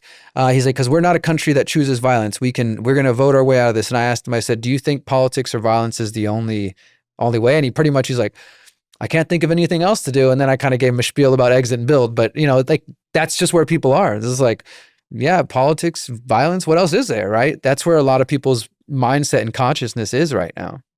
Dude, that's a perfect segue. You teed that up perfectly to watch your 8-minute video. So can you just share before we play this, like what this is? Yeah, absolutely. So this is called Liberation 2030, and it's actually based on an essay that I wrote in 2022 for The Last American Vagabond, which was called Welcome to 2030. I own land, live amongst like-minded people, and life has never been better. And it was my way of trying to take a spin on the infamous essay we all know, you will own nothing and be happy, that phrase that comes from, it was originally written by a Danish politician for the World Economic Forum and published in Forbes magazine. And that's where the, you will own nothing, you'll be happy. And she describes her vision of 2030, the Agenda 2030 vision, digital IDs, all that stuff. And, just like with all of my work, and I think with your work, I'm trying to push our movement and anybody who will listen to spend more energy on what we can do for ourselves. This is what the whole People's Reset event I organize about. This is what so much of my work is about, is like, let's not just focus on what they're doing and how bad their vision is. Yes, let's wake up to it. Let's reject it. But let's carve a new path, right? If you're spending, it's 2025. We got 5 years till this deadline they've tried to set. If you spend the next 5 years just watching podcasts, listening to documentaries, and just being consumed about, oh my God, it's getting closer, digital IDs, because it's coming. It's here. It's right in front of us. But you don't do anything for yourself, then don't expect anything different. But Right. This short mini documentary, it's 7-8 minutes long, is an invitation to say, what if we all took that collective energy and put it into building our own visions? And my vision is what I call Liberation 2030. So it's just a short alternative idea instead of Agenda 2030. Awesome. In Let's watch it real quick. 2016, the World Economic Forum and Forbes magazine published a short essay titled, Welcome to 2030. I own nothing, have no privacy, and life has never been better. It's great. Written by Ida Auken, Denmark's former Minister for the Environment, the essay imagines what life might be like in 2030. The year 2030 was chosen because of its importance to the achievement of the United Nations Sustainable Development Goals Edited and the very Agenda well. 2030. Yeah, I've worked with a few good The editors. I don't do SDGs any are of a the editing. collection I of just do the 17 scripts and the interlinked narration. objectives adopted by the UN in 2015 with the ostensible goal of ending poverty, protecting the planet, and spreading peace and prosperity to all people by 2030.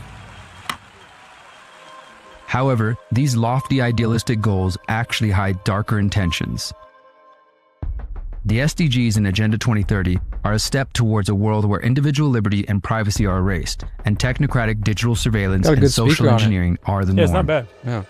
Although the essay is nearly a decade old, most people have become aware of it and the phrase, you will own nothing and be happy, since the World Economic Forum announced the Great Reset Agenda in June 2020. Now is the historical moment, the time, not only to fight severe virus, but to Fucking shape guy. the system. Oh, dude, it's such a perfect, Since like, that announcement, fucking countless evil researchers, overlord podcasters, and from a journalists movie. have shared their concerns with the public in an attempt to avert the world described by this essay.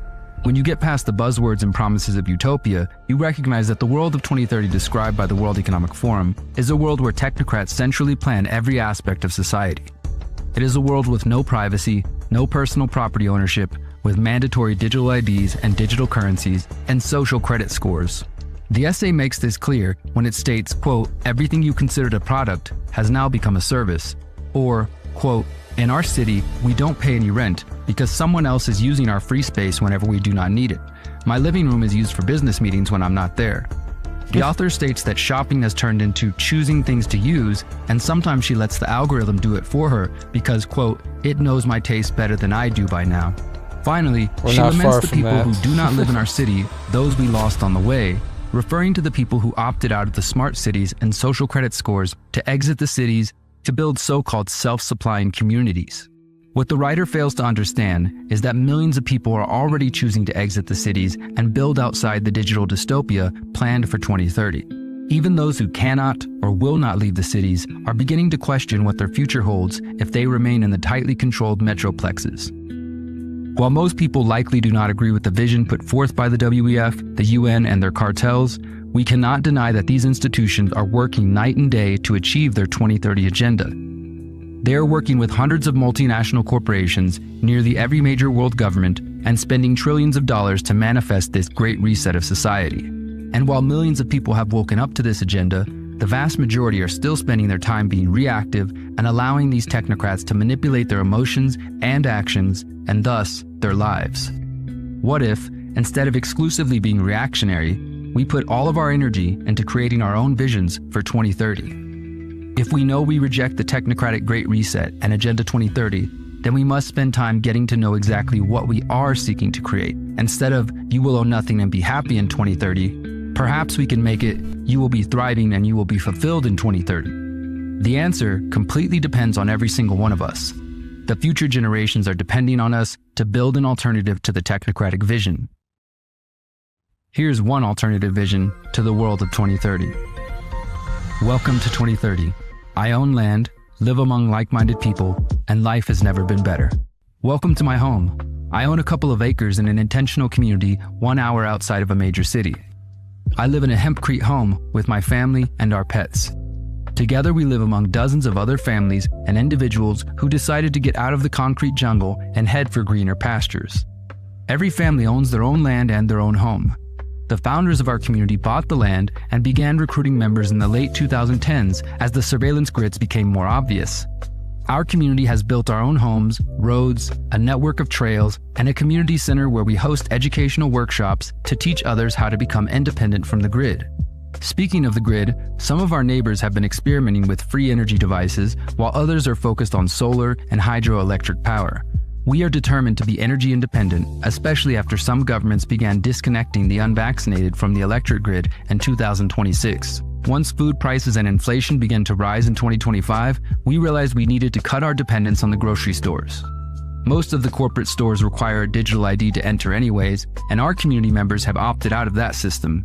All of our homes are nestled within food forests producing fruits from around the world. The hundreds of trees we have planted the last few years shield our homes from the elements and allow for privacy. As you walk down the pathways, you also see many permaculture gardens producing veggies and herbs for cooking and medicine. Free-range kids are running in every direction, laughing and playing in the sun. The best part of our lives now is that we are not alone. We are one of thousands of communities which form an international network outside of the big cities and control grid. Our community is surrounded by several other like-minded communities, each with their own governance models, traditions, and norms. We often trade goods and services with our local neighbors, and some communities have begun establishing long-distance trade networks. Thankfully, in the late 2010s, a handful of forward-thinking individuals began establishing local freedom cells and circles, helping people network and find the community they were looking for. These groups laid the foundation for a movement which saw millions of people exiting from the grid and disobeying authoritarian mandates. Those cells eventually morphed into intentional communities and eco-villages united by respect for self-ownership and bodily autonomy. Together they form a decentralized network of networks which gives the people an option outside of the smart cities. They live different kinds of lives inside the city.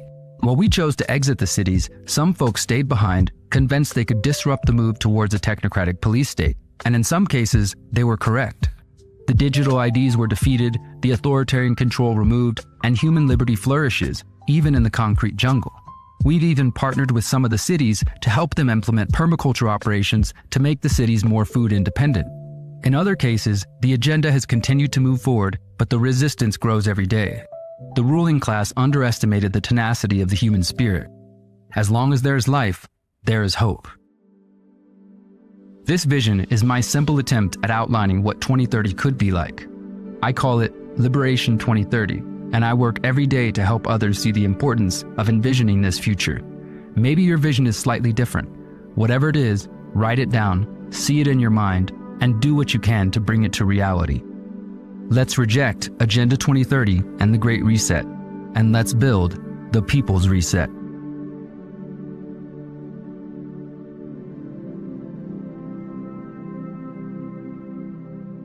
Dude, you did a great job. I'm excited for people to see it. Man, that is... I actually started tearing up a little bit, Dude, man, I was about because... to tear up to that. I'll just tell you real quick before you go, that line, where there's life is hope, it came from my grandmother who lived here in Austin and just passed away a couple years ago. And she used to tell me that all the time. She's like, as long as there's life, there's still hope. Wow, man. Man, like... Because you watched that, obviously the video footage that was used, the stock video footage was incredible, but like the sentiments that you share behind that feels so fundamentally human. Like it strikes you in your soul because it's like, oh no, this is what it means to be human. And I think so many of us in the freedom movement that resonate with what you and I share, and even people outside of that, if they really sat down and thought about it, that's why I've always said, You could take someone who's a total normie and plop them at Confluence, plop them at the People's Reset, plop them at Music and Sky, plop them at Living Free Festival in Australia, and just leave them there for 3.5 days, and they'd be like, I get it. Yeah. I get it. Yeah. Because this is what it means to be human. And maybe that's not the path for everyone else, but this strikes you at your heart because it's like, this is what we're all longing for deep down inside. We know that this is the right way to live. We know deep down, man. And for me, it's like what comes up is so many of us can articulate the intricate details of what quote unquote they are trying to build.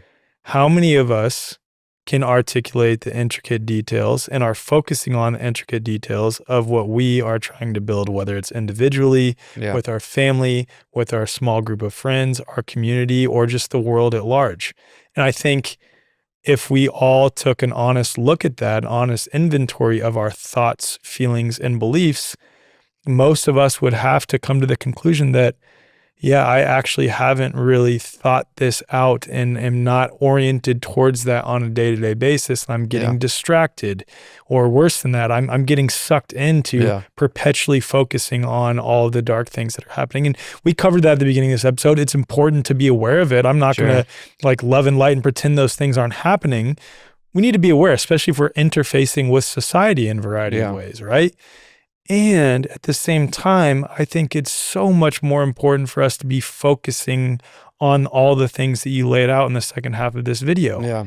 Yeah. You know, I think that we were talking about this earlier about just how the algorithm favors, and for whatever reason, the human mind is drawn to the drama, to the clickbait, the rage bait, and content like that, which now that's out on the internet, I'm hoping it does get a lot of attention, and I'm sending it around and encouraging not just my audience, but other content creators, journalists, influencers to take that mindset on and to start sharing those kind of ideas with their audiences. Because if we're only exclusively focused on what they are doing, and like you said, we're not spending the amount, like if you add up the amount of time you have with watching podcasts or obsessing over they, them, those, and then the amount of time you're putting into your own dreams, there might be a great disparity there for a lot of us. And I say that even for myself as somebody who is, everything that you just saw in that mini documentary are things that I'm doing in my life. I have land, I'm building community, everything. That's the vision that I'm aiming for and hoping by 2030 that, or sooner, that we'll be at that point.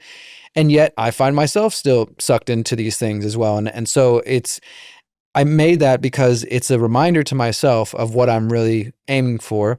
It's a hope and a prayer for other people that we need to put energy into that.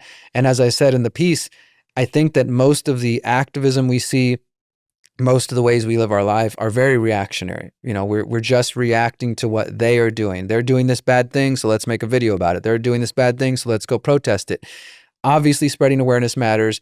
There's a time and a place to resist tyranny and protest. So I'm not saying don't ever do those things. But again, add up the amount of time you put into being reactionary and the amount of time you put into being forward thinking and taking action steps that are going to empower you, your family, and the coming generations after us. Because that's really where my mind is at, not just what we're seeing now, but for the coming generations. And if you do see a disparity, you know, don't beat yourself up about it, but start shifting, start making that shift, you know? And so when you feel that need to go scroll on Instagram or scroll wherever else and get upset about something, maybe spend some time searching about permaculture or learning about, you know, health things or just whatever it is that's really calling to you at that moment, and try to at least achieve more of a balance. Because if we can at least do that, where we're balancing out the amount of time that we spend paying attention to the world and being upset and frustrated and angry with taking action steps to move us in the direction we want, then I think we will at least be moving in a better direction. And, you know, for me, I've always been solutions focused, but it's become even more and more important over the years to just try to use whatever influence I might have to push people into that direction. Like in my ideal world, which I don't want to say will never happen, but it will be a tough time to get there, the journalism I do won't be necessary. Yes. Because there won't be so much corruption to spend all my day reporting on. And as I'm building our home, which we're going to start building in 2026 on our land in Mexico, building the conscious Agora Eco Village, and we are building a hempcrete home, as I said there, a lot of my content's going to switch. I'm still going to be doing journalism. I don't think I will ever stop because it is my passion. It's what I love to do. But I am going to be having videos on like how we design our homes, how we're organizing our community. We've spent 5 years developing conflict resolution, decision making, like all this human stuff. And I think that's really, really important work, maybe more important than some of the documentaries and some of the investigations. They each serve a purpose, but so I'm going to do my job through my influence and my work and whoever else I can get to listen, to shift further in that direction as well, both in my own personal life, but in what I produce and what I share. Because it's like, I don't want to just say that, well, if I want that, then I need to put out more of that content. I need to give people an option for that sort of stuff, even with the caveat of what we both said, that I recognize in the numbers, those things tend to not get the same amount of views as my videos about Jeffrey Epstein or Palantir or this and that. But I hope with time that will shift, that there will be more people who are drawn to those things. Yeah, I think so, man. I really do think so. And I think it's so important that we sort of keep that forward thinking, just like you said, and understand that there's going to be more and more people that eventually come along. We see it happening. And I do think, going back to what you said previously too, about the sort of 5th generation warfare, that they're likely manipulating the numbers on how many people are actually seeing some of the things that we're putting out in the messaging, and then inflating the messages of those who are putting out fear-based messaging and things like this. One of the things I want to ask you though, if you don't mind, because a lot of people ask this question, like, okay, we know that the way society organizes itself is incorrect, is immoral fundamentally, but how do we go about creating conscious community and organizing around voluntarist principles? What does that actually look like in practice? Do you mind sharing just a little bit about what y'all are doing with the Conscious Agora? I would love to. This is one of my favorite topics that I don't talk about enough, because it's been a little bit behind the scenes, but this year and really at the coming People's Reset, we're kind of going to be coming a little more public with it. But so our community is called the Conscious Agora, the Conscious Agora Eco Village. I first wrote about this idea when I was still living in Texas, in my 3rd book in 2017. The book's called Manifesto of the Free Humans. And it was basically my ideas of how do we take these voluntarist anarchist ideas and make them as practical as possible. And the last section of the book focused on my vision of an ideal community, not to say, hey, this is how we're going to force everybody in the world to live, but this is how my vision of what a potential stateless society or community could look like. And it was based around 3 foundational principles. The root of it, of course, is individual liberty, sovereignty of the individual, self-ownership. That's like the cornerstone that everything must come back to. And the reason I put that in there, not only because I'm a voluntarist, but because for anybody who's spent any time visiting or searching online, like for example, IC.org or some of these intentional community websites, you start to notice that a lot of them tend to just by default be left-leaning, progressive, kind of, and I don't necessarily know that that is really what people believe, because people don't always think about these things too deeply, but it at least seems like that's where they default to, right? Because, we love nature, we love good food, and obviously we're not these crazy right-wingers, so we must naturally be progressives or whatever. And some of those folks tend to be more collectivist-minded. So the way that they build their communities largely reflects that. And so I wanted to make it just like plant that flag right from the beginning. Yes, we clearly value community. We want to work with other people, but our guiding light is going to be sovereignty of the individual. Self-ownership. So that's like the first thing. Then the other cornerstone would be permaculture principles. So implementing permaculture in the way we grow our food, the way we design our buildings. And briefly, for those who are unfamiliar with permaculture, it's a design philosophy. It's not just about growing food. My permaculture teachers also taught us about what they call social permaculture, about the way we relate to each other too. So it's really a huge topic, but it helps you rethink the way we relate to the planet, the way we relate to the animals, the way we relate to our design systems, and how to build those and design them in a way that our modern world completely doesn't understand and rejects, which would be things like, hey, building your buildings on a western-facing slope so you can catch sun, little things like that then allow you to not necessarily need AC all the time, or working with the elements, right? So that's another thing, is when we design our buildings, when we work with animals, when we build our homes, grow our food systems, we're going to use permaculture principles. And then the third cornerstone is just what I at the time kind of broadly called mindfulness. And that was just like, not sort of saying, everybody in the community must meditate 10 hours a week or something like that, but that I was looking for and wanting to work with other people who have emotional intelligence, emotional maturity, and who aren't static, whatever their age, background, but want to keep growing as people and have some interest in the spiritual world, whether religious or otherwise. And so that was kind of the foundational principles that I wrote about in the book. And then fast forward to 2020, and I decided to move to Mexico. And myself and my partner, we started just looking for land. Once we realized we wanted to move to Mexico, we started looking for land. In October 2020, we started hosting these online calls. I kind of put it out through my audience, like, I'm moving to Mexico. I'm going to build a community. If you're interested, email me. And we got 500 responses from around the world. We put together a questionnaire, a basic questionnaire of like, what are your vision of community? What's your timeline? What skills do you have to offer? What's your financial situation? All this stuff. We sent back that questionnaire to all those 500 people. We got about 200 responses, and then we narrowed it down to 50 people. And then in October 2020, we started having these bi-weekly calls with these 50 people. And from October 2020 till we put the deposit down in May 2023, it just naturally went from 50 to 40 to 30 as we got to know each other, and also as the idea got more refined and more clear. And in that process, we were just looking for land all over the country and just still searching, visiting lots of intentional communities too, doing my journalistic thing, but asking them like, hey, how did you start? What went wrong? What would you do differently? All these sorts of things. We visited the oldest intentional community in Mexico. It's been there for 40 years. I got to interview the founders and ask them those questions. That's like, cool. What would you change? What would you do differently? And so we're reading books, but we're also just learning from experience, from my own activist experience, organizing on a community level. And yeah, then we eventually found the property where we live in Michoacan, in Morelia, which is where the People's Reset's at. We're like an hour and a half outside the city. We've got 23 acres. There's banana trees, avocados, limes, pears, pomegranate. This was all done before we even showed up. This is why we were like, oh my God, this is hard to pass up. It's already got drip lines installed. Yeah. It's nice and hilly. It's up elevation, water flowing on the property, all the wonderful things. And we kept looking, but eventually we were like, look, something brought us to this city. We'd never been there before. And I was telling you earlier, Miriam's family's from San Miguel. So we'd been to San Miguel. We'd never been to Morelia. It's only 2 hours away. A bunch of synchronicities. We end up being there. The first friend we made there, who's Mexican born and raised, his mom's a real estate agent. She showed us this, just everything like that. And so eventually we were like, look, we got brought here for this property. We need to just put all of our energy into this.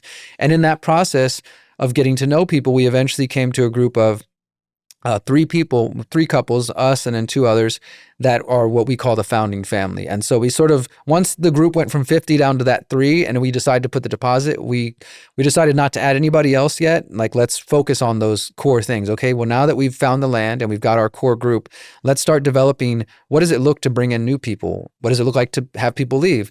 What is our decision-making process going to be like? And what is our conflict resolution? And so we're using sociocracy for decision-making. We're using nonviolent communication to help with conflict resolution. We've spent a lot of time working on these ideas. And then last year, 2024, we kind of opened the membership up again. And we've had a vetting process over the last year. And since that point, four more couples have joined. So at the moment, there's 6 households that have joined, and there's 3 more who are currently in our vetting process, what we call the activators, that we're getting to know. And probably by January, February, they will have joined. And the goal is to have, at least in this first round, maybe in the future more, but essentially a freedom cell, 8 to 10 households, 8 to 10 homes. And we've got the land now. We paid it off earlier this year, which is an amazing feeling. So we officially own or are stewarding that piece of land. And we are now working on our design master plan for where the homes are going to go. And the prayer is that by November, December, the end of this year for sure, the master plan will be done, and pretty much early 2026, we're going to start building our homes. So it's epic, dude. It's been a journey, and that's 5 years. But I think this is what some people don't understand when it comes to building community. And I saw this a lot during COVID because of the panic.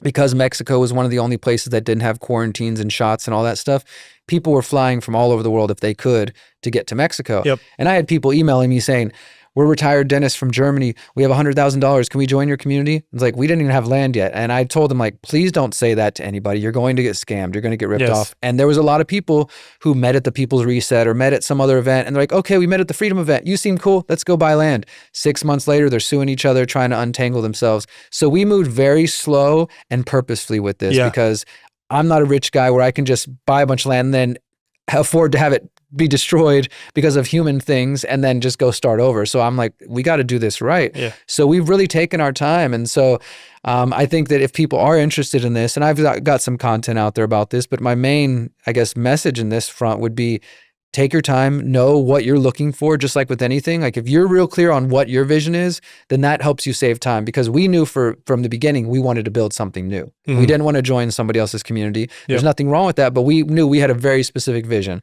Mindfulness, permaculture, individual liberty. And like I said, the more I visited other communities and the more we got to know each other, we added some other tenets to that. Like we wanted to have a community, since we're in Mexico, that's integrated, that's not in a little bubble where we don't interact with locals, because especially where we're at, we're very rural up in the mountain. There's only 4 or 5 other people that live on that part of the mountain that are born and raised from there. Yeah. So for security purposes, to form relationships. And for, benefiting everything, those relationships are necessary. We also made it clear, even in Mexico, where gun rights are a little different than in the US, that we believe in self-defense. And so these are things that became more and more clear, so that we're clear on what we want. So when potential new members come up, right away they can see these are the principles we're about. This is what we stand for. If this doesn't jive with you, we hope you find the right place for you. That's voluntarism in common law, you could say, at its foundation. It's that, hey, here's the contract, here's the tenets of this community. And the more clear then we can save them time, they can save us time, instead of us like, okay, but you like freedom. There's this sort of general word, but what does that really mean, right? When you get down to it and you actually start talking, especially if you're thinking,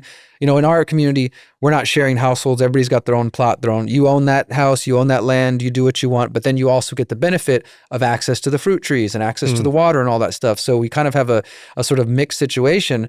But if you're going to move in and be neighbors with people, then you need to take some more time to get to know them, instead of just like, well, we met at Confluence, so you seem cool, let's go buy land together, right? There's a little bit more involved in that.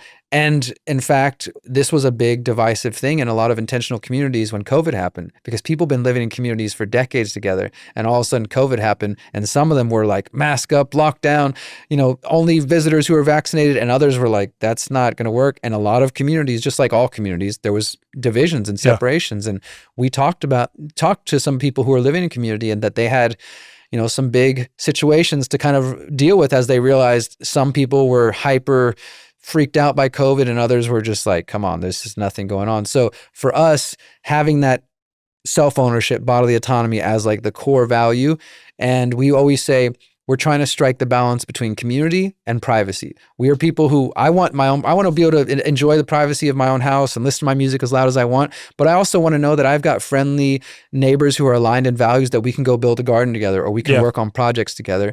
And so have that balance between those two things. How do you balance that out with, for example, resources like fruit trees? I'm sure you've gone over this, how, let's say you experience a situation where you bring in more families and there's one family that's like, has a lot more mouths to feed, or maybe they're a little bit more overweight. Maybe they really like that specific fruit, so they seem to be wanting to extract more from those specific trees that are growing. I know that's getting hyper specific, but just situations it's like this. The tragedy of the commons, right? Of like, how do you deal with they call it like the person who won't work, or the person who's going to eat more. Yeah, we have had those conversations. And one thing I'll say about that is that it's important to understand, if you're trying to build something new, which is essentially what we're trying to do, we're trying to learn from previous communities, but I do think we have a very specific vision that differs in a lot of important ways, that we're never going to be able to answer every question perfectly beforehand, right? Totally. So the idea is that you put systems in place.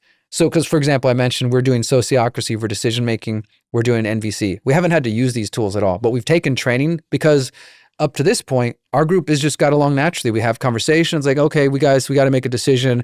Do we want to pay the neighbor to do this and that, whatever it may be, and we talk it out and we come to a conclusion. But inevitably, as we've learned from the book, Creating a Life Together is a great resource, but just from other people living in community, there will come a time when we're not going to be on the same page. It doesn't mean we'll be angry at each other, but we're not going to as easily be able to make decisions. And that's when you bring out, okay, we're struggling to make this decision. It's been a couple of days or a couple of weeks now. It's time for us to go into our sociocracy practice. And sociocracy is, there's a method to it, and it's not consensus where you debate and argue all day until everybody's 100% on the same page. And it's also not majority rule, like, okay, well, if you're wrong, sorry, we're doing it anyways. It's trying to find that. They describe it like you have circles, and in the middle you have your ideal perfect scenario. Like, we're going to paint a fence, and my ideal color is black, and some people want yellow and pink or whatever. Well, my black is my center. I could live with yellow, I could live with green, but pink is outside of my comfort zone, my zone of consent. So how do you get everybody through discussion to find that zone of consent where it's not maybe their first ideal choice, but it's still something they can live with? It's not something they're like, if we do that, I'm leaving the community, right? And so that's what we've put those systems in place. We've taken sociocracy training. We've done different things like that, so that when that inevitable moment comes up where there is conflict that we can't just resolve through dialogue, that we're going to resort to those systems. So if we do have a situation, as you described, where a family or an individual seems to be taking quite a bit. Thankfully, we have so many avocado trees. Avocados won't be the situation. Where we live, every avocado you eat is grown within 50 miles of where we live. Like So cool. that's the avocado country. How it should be everywhere. Yeah, but so if that situation comes about, which is a realistic situation when you have a mix of private property, which we believe in, and having some things held in common, right? Because like I said, that's the big selling point is we're telling people you're buying into a community, not just for your little plot, your half acre or quarter acre. That's beautiful and you're going to be a nice location, but the benefit you get is all the access that we're all going to share to the water, to these things. If somebody was to say, start eating too many pomegranates or something and the trees are starting to empty out before everybody gets some of them, I think that we would sit down and we have a dialogue about it, and try to talk to that family or to that family member about their eating habits and how it's taking away from other people and how do we come to a rationale? Do we need to buy more pomegranates so we can plant more of that so that there's enough for everybody? Is there a reason that you're eating more of this? Is, just really being willing to have those conversations. And I know that for some people, that's not necessarily a satisfactory answer because when you're talking about building community or anything new, we could think of 100 scenarios where things could go wrong. No, dude, that is a satisfactory answer for me though, because are you familiar with like the Dunbar number? Yeah. I think that the way that we're currently organized in society, where we're in contact or under the quote unquote governance of something that is, it has tiers, it has different hierarchy and different layers. Obviously you have like your city, then you have your county, then you have your state, so on and so on. But we're supposed to be interacting with 150 people or less. And I think the Dunbar number is pointing to something that is accurate. Like when we were living in villages and things like this. And it's making it so where right now when two neighbors get in conflict, instead of just approaching each other and maybe having the rest of the neighborhood come together and let's talk about this, and let's come to a mutually agreed upon decision and really hear each other out, it's no, immediately go to court, immediately get some like state actor involved. That's another one of our tenets. We don't call the cops. Yeah, that's easy. And that's as silly as that might sound or as simple as that might sound, even when we're talking in the freedom community space, without conversation, you might assume all your friends are rebels who would never call the cops until you really get down to it. And then you realize, oh my God, I'm living with somebody who like, that's their first instinct is to call the authorities, even though they claim they're this freedom person. So, I mean, I wouldn't say everybody in our community would label themselves anarchists, but principally they are. And I'm 40, my partner's in her early 30s. We've got people in their 40s, 50s, 60s, up to early 70s. So we're a multi-generational community. Cool. There's a couple families. And yeah, I mean, I think that you just need to really be able to, if you're interested in this or moving in this direction, or let's say you don't want to build a community, but you want to join one. My advice would be, does that community have an entry-exit process set in place? Which means, how do you come in? How do you join? What are the steps? And if you decide to leave, what does that look like? Do they have a decision-making process in place? Do they have conflict resolution in place? And I'm not saying if they don't have those things, run away, but I would be skeptical and I would inquire if they plan on working on those, because even some of my permaculture teachers, a really very brilliant woman who recently came to visit our land and give us a lot of advice, she's been doing permaculture and living in community for 20 plus years. When she saw our documents and went through it, she was impressed by them because she said, she's like, for one, it was funny. She said she's never seen a community make one of their tenets, one of their prime kind of values, self-defense. Because again, she's coming from a background where a lot of leftists are like, oh, guns, this and that, we'll just call the cops. Yep. And we explained her, I was like, that's very important to us. But she also said that even herself living in a community, they didn't do nonviolent communication training from the beginning. We're all old friends. Everything's okay, right? Until one day, one of the neighbors is pulling out a machete on the other and there's conflict. And now it's like, okay, maybe we should do some NVC training because, and so put those systems in place first. That doesn't mean you'll never have conflict. It doesn't mean that everybody will perfectly stick to those. But and we've all, of course, one of the good things I remember from the book, Creating a Life Together, good documents make good friends. Especially in our community, a lot of people are very much like, oh man, that's too official. Like it feels like, I don't know, I don't want to sign something. But I think it's important. Like for one, you're putting your word down on saying like, I agree on these values. And so when people join, they're interested in joining our community, we send them documents of like, hey, here's everything that we're about. This is what you're agreeing to, which is just to participate in weekly calls. But then let's say they eventually join. Here's the amount of money you're paying. Here's what you agree to. These are all the sort of different values that we've agreed to. And again, you start thinking about all the questions you have to answer of like, okay, well, do we want to have a limit on how high people can build their homes? What are like all this sort of stuff when you're trying to create your own thing from the ground up. And so we spend a lot of time on that. And with the caveat, I think the final thing on our agreement says anything not mentioned in here that arises, the community will come together to discuss, because you can't plan for everything ever. You just will never get anything done. But you put those structures in place so that when those conflicts do arise, and they will arise because we're human beings and there's going to be disagreement. So don't be a utopian kind of, we're just going to live in perfect bliss forever. Let's aim for that, but let's also be realistic and have some systems set in place so that when something happens, okay, we all agreed on this. Let's go put that, we need a mediator now. Let's hire a mediator like we all agreed to if we couldn't come to, our own agreements, or let's use our sociocratic processes or whatever it may be. So you can't answer every question. You can't plan for everything to go wrong, but you can at least give yourself the tools that when that happens, you're in a better position than if not. I love that, dude. Most of you are already aware that our everyday devices are taking a real toll on human biology. Talking about our laptops, our tablets, our phones. Each one of these is hitting you with non-native EMFs, artificial light, excessive blue light, and constant screen flicker. And most of us are feeling the harmful effects whether we realize it or not. But there is a better option. Daylight Computer is actually solving all these problems at the root. And I had an awesome conversation with Tristan Scott from Daylight on episode 202, breaking all this down. Here's a brief clip from the episode. We have a reflective display technology, similar to a Kindle, which was really the inspiration behind the product overall. It's really intended to be a magic piece of paper. And the reflective technology works just like everything else in nature. What are some differences between this and a Kindle? Kindle was the inspiration, but it was limited. It's great for reading, for turn paging, but if you try and do anything else, it's too slow. We wanted to bring a display technology that feels like digital paper, but can do more. It can do email, it can go on the internet, it can go on social media. We created a Kindle on steroids, which now means it's a healthier iPad. All right, so if you'd like to check out Daylight for yourself, just head to daylightcomputer.com or just head to the show notes and enter code TWF50 at checkout for $50 off your order. And if you're a member of the wayforward.com, just head to the member marketplace and you'll find an even greater member exclusive discount waiting for you there.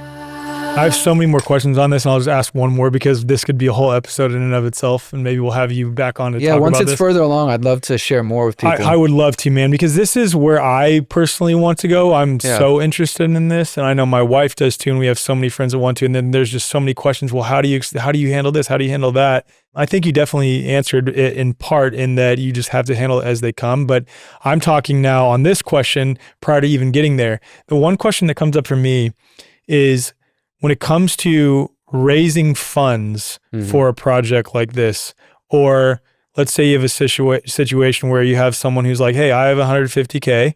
I don't want to do any of the work associated with this. I'll just put the money down towards it. But you have someone else who comes in and is like, dude, I don't have any money to give, but I really, really, really want to be in part of this, and I'll work my butt off.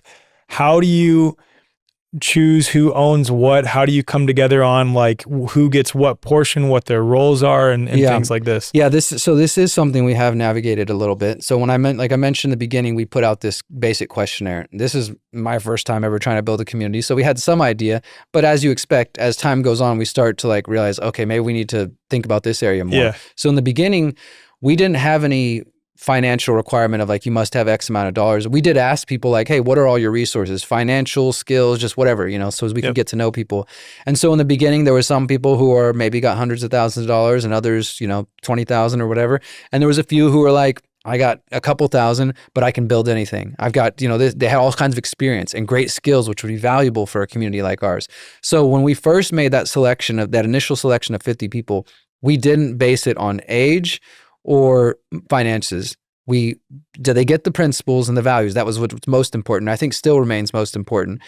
And over time, as that group got narrowed down to 4 or 5 people, and this is just in the last year, one of the gentlemen who was involved from the very beginning, who's still a friend, everybody who's kind of gone on their own way, I want to make this clear too, we're still cool with all these people. There's no bad blood. It's like ultimately we want people to find the community that works for them. I'd imagine some of them trickled out too, and they're like, oh no, this is serious. Like I have to make this decision. It's a little more serious than they're ready, or it's also COVID. So people were in a panic and they're like, okay, never mind. I think I'm okay to stay in Canada or do whatever. But with this particular gentleman, he was with us from the very beginning, and he's a very talented, skilled dude and still a friend. But he's just not strong in the financial department. And we knew that from the beginning. He said, maybe I'll have 5K or something. And so we started to have this conversation like, okay, well, look, he's going to have a minimum financial investment, but he's going to be coming hard with the skills and building when we get to that point. And that's something that I think can work. But as time went on, and as we were then making down payments on and we're actually getting, like, it's getting real now. Now we're actually getting the property. Well, okay, this guy gave 20,000 so far. I've put in 15. And starting to realize, like, it's been 5 years, bro. You haven't put anything in yet. And that number you're saying you would be able to put in, 5K, hasn't gone up at all either. You're not, it's not like, oh, I'm in a better position now. I've been saving money. I can put in 10 or whatever. It was just like, I still haven't. And so we had this dialogue where we don't want to base it just on money, because we are trying to create a new paradigm, but we're also still existing in the certain reality where that's part of the process, right? So it started to get a little complicated. He was saying, well, look, maybe I don't put in, I put in the minimal amount, but then I can do all the work on the land. And it brought up questions, especially being in a place like Mexico where there's a big difference between the dollar and the peso. Would we hire him, who's going to be expecting American prices, to do labor, where we could hire our neighbor who would take Mexican prices, and we're still going to pay him well, but he probably needs the money more than our friend from the US. Yeah. And just different kind of questions like that. And ultimately, he decided to go his own way. And because it became a little complicated, like, how are we going to track the difference in, like, your contribution versus, like, and is it going to cause feelings in other people of like, well, he only put in 5K and he's not really doing it. So we had to navigate all these tough conversations. And honestly, we didn't get to a perfect point other than telling him, like, look, we're not only valuing based on your money, but we do need something from you to, like, and he wasn't able to do that. So we're like, I just think it's not going to work out. And we would have been happy even with the 5K if that's what it was. Yeah. And then he's contributing in other ways. Because as you know, there's more ways than just money to contribute and to give skills, and that are valuable and important. And I think we will in this coming year as we start to open up to, like, volunteers, because I get a lot of emails to people like, hey, I'm visiting Mexico. Can I come see your land? And besides the fact that we're very private about where it's actually at, I'd love to take you to see it if there's time when you come to Mexico. Yeah, dude. But, people are interested in volunteering. And again, people who are like, I can build anything. I've got hempcrete experience, cob, whatever. We're definitely going to open up to that way, to having people. We want to have, like, some guest housing so people who can come. The other big thing I hadn't mentioned is besides our homes and us living there, we're also building what we call the Holistic Education Center.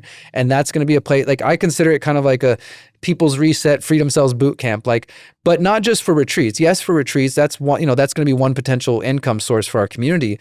But I want to kind of take it more seriously of, like, I want the people who can come, who are going to take these ideas and skills and they're going to go back home and actually implement them. So cool. Not just somebody who can afford a $5,000 retreat and they're just going to have fun and chill. And that's part of it. We need to relax in nature and enjoy the beauty. But I'm also very much like, we've got ideas to share and skills, whether that's how to build a home with cob or hempcrete, or how to build a freedom cell, or how to take care of your health.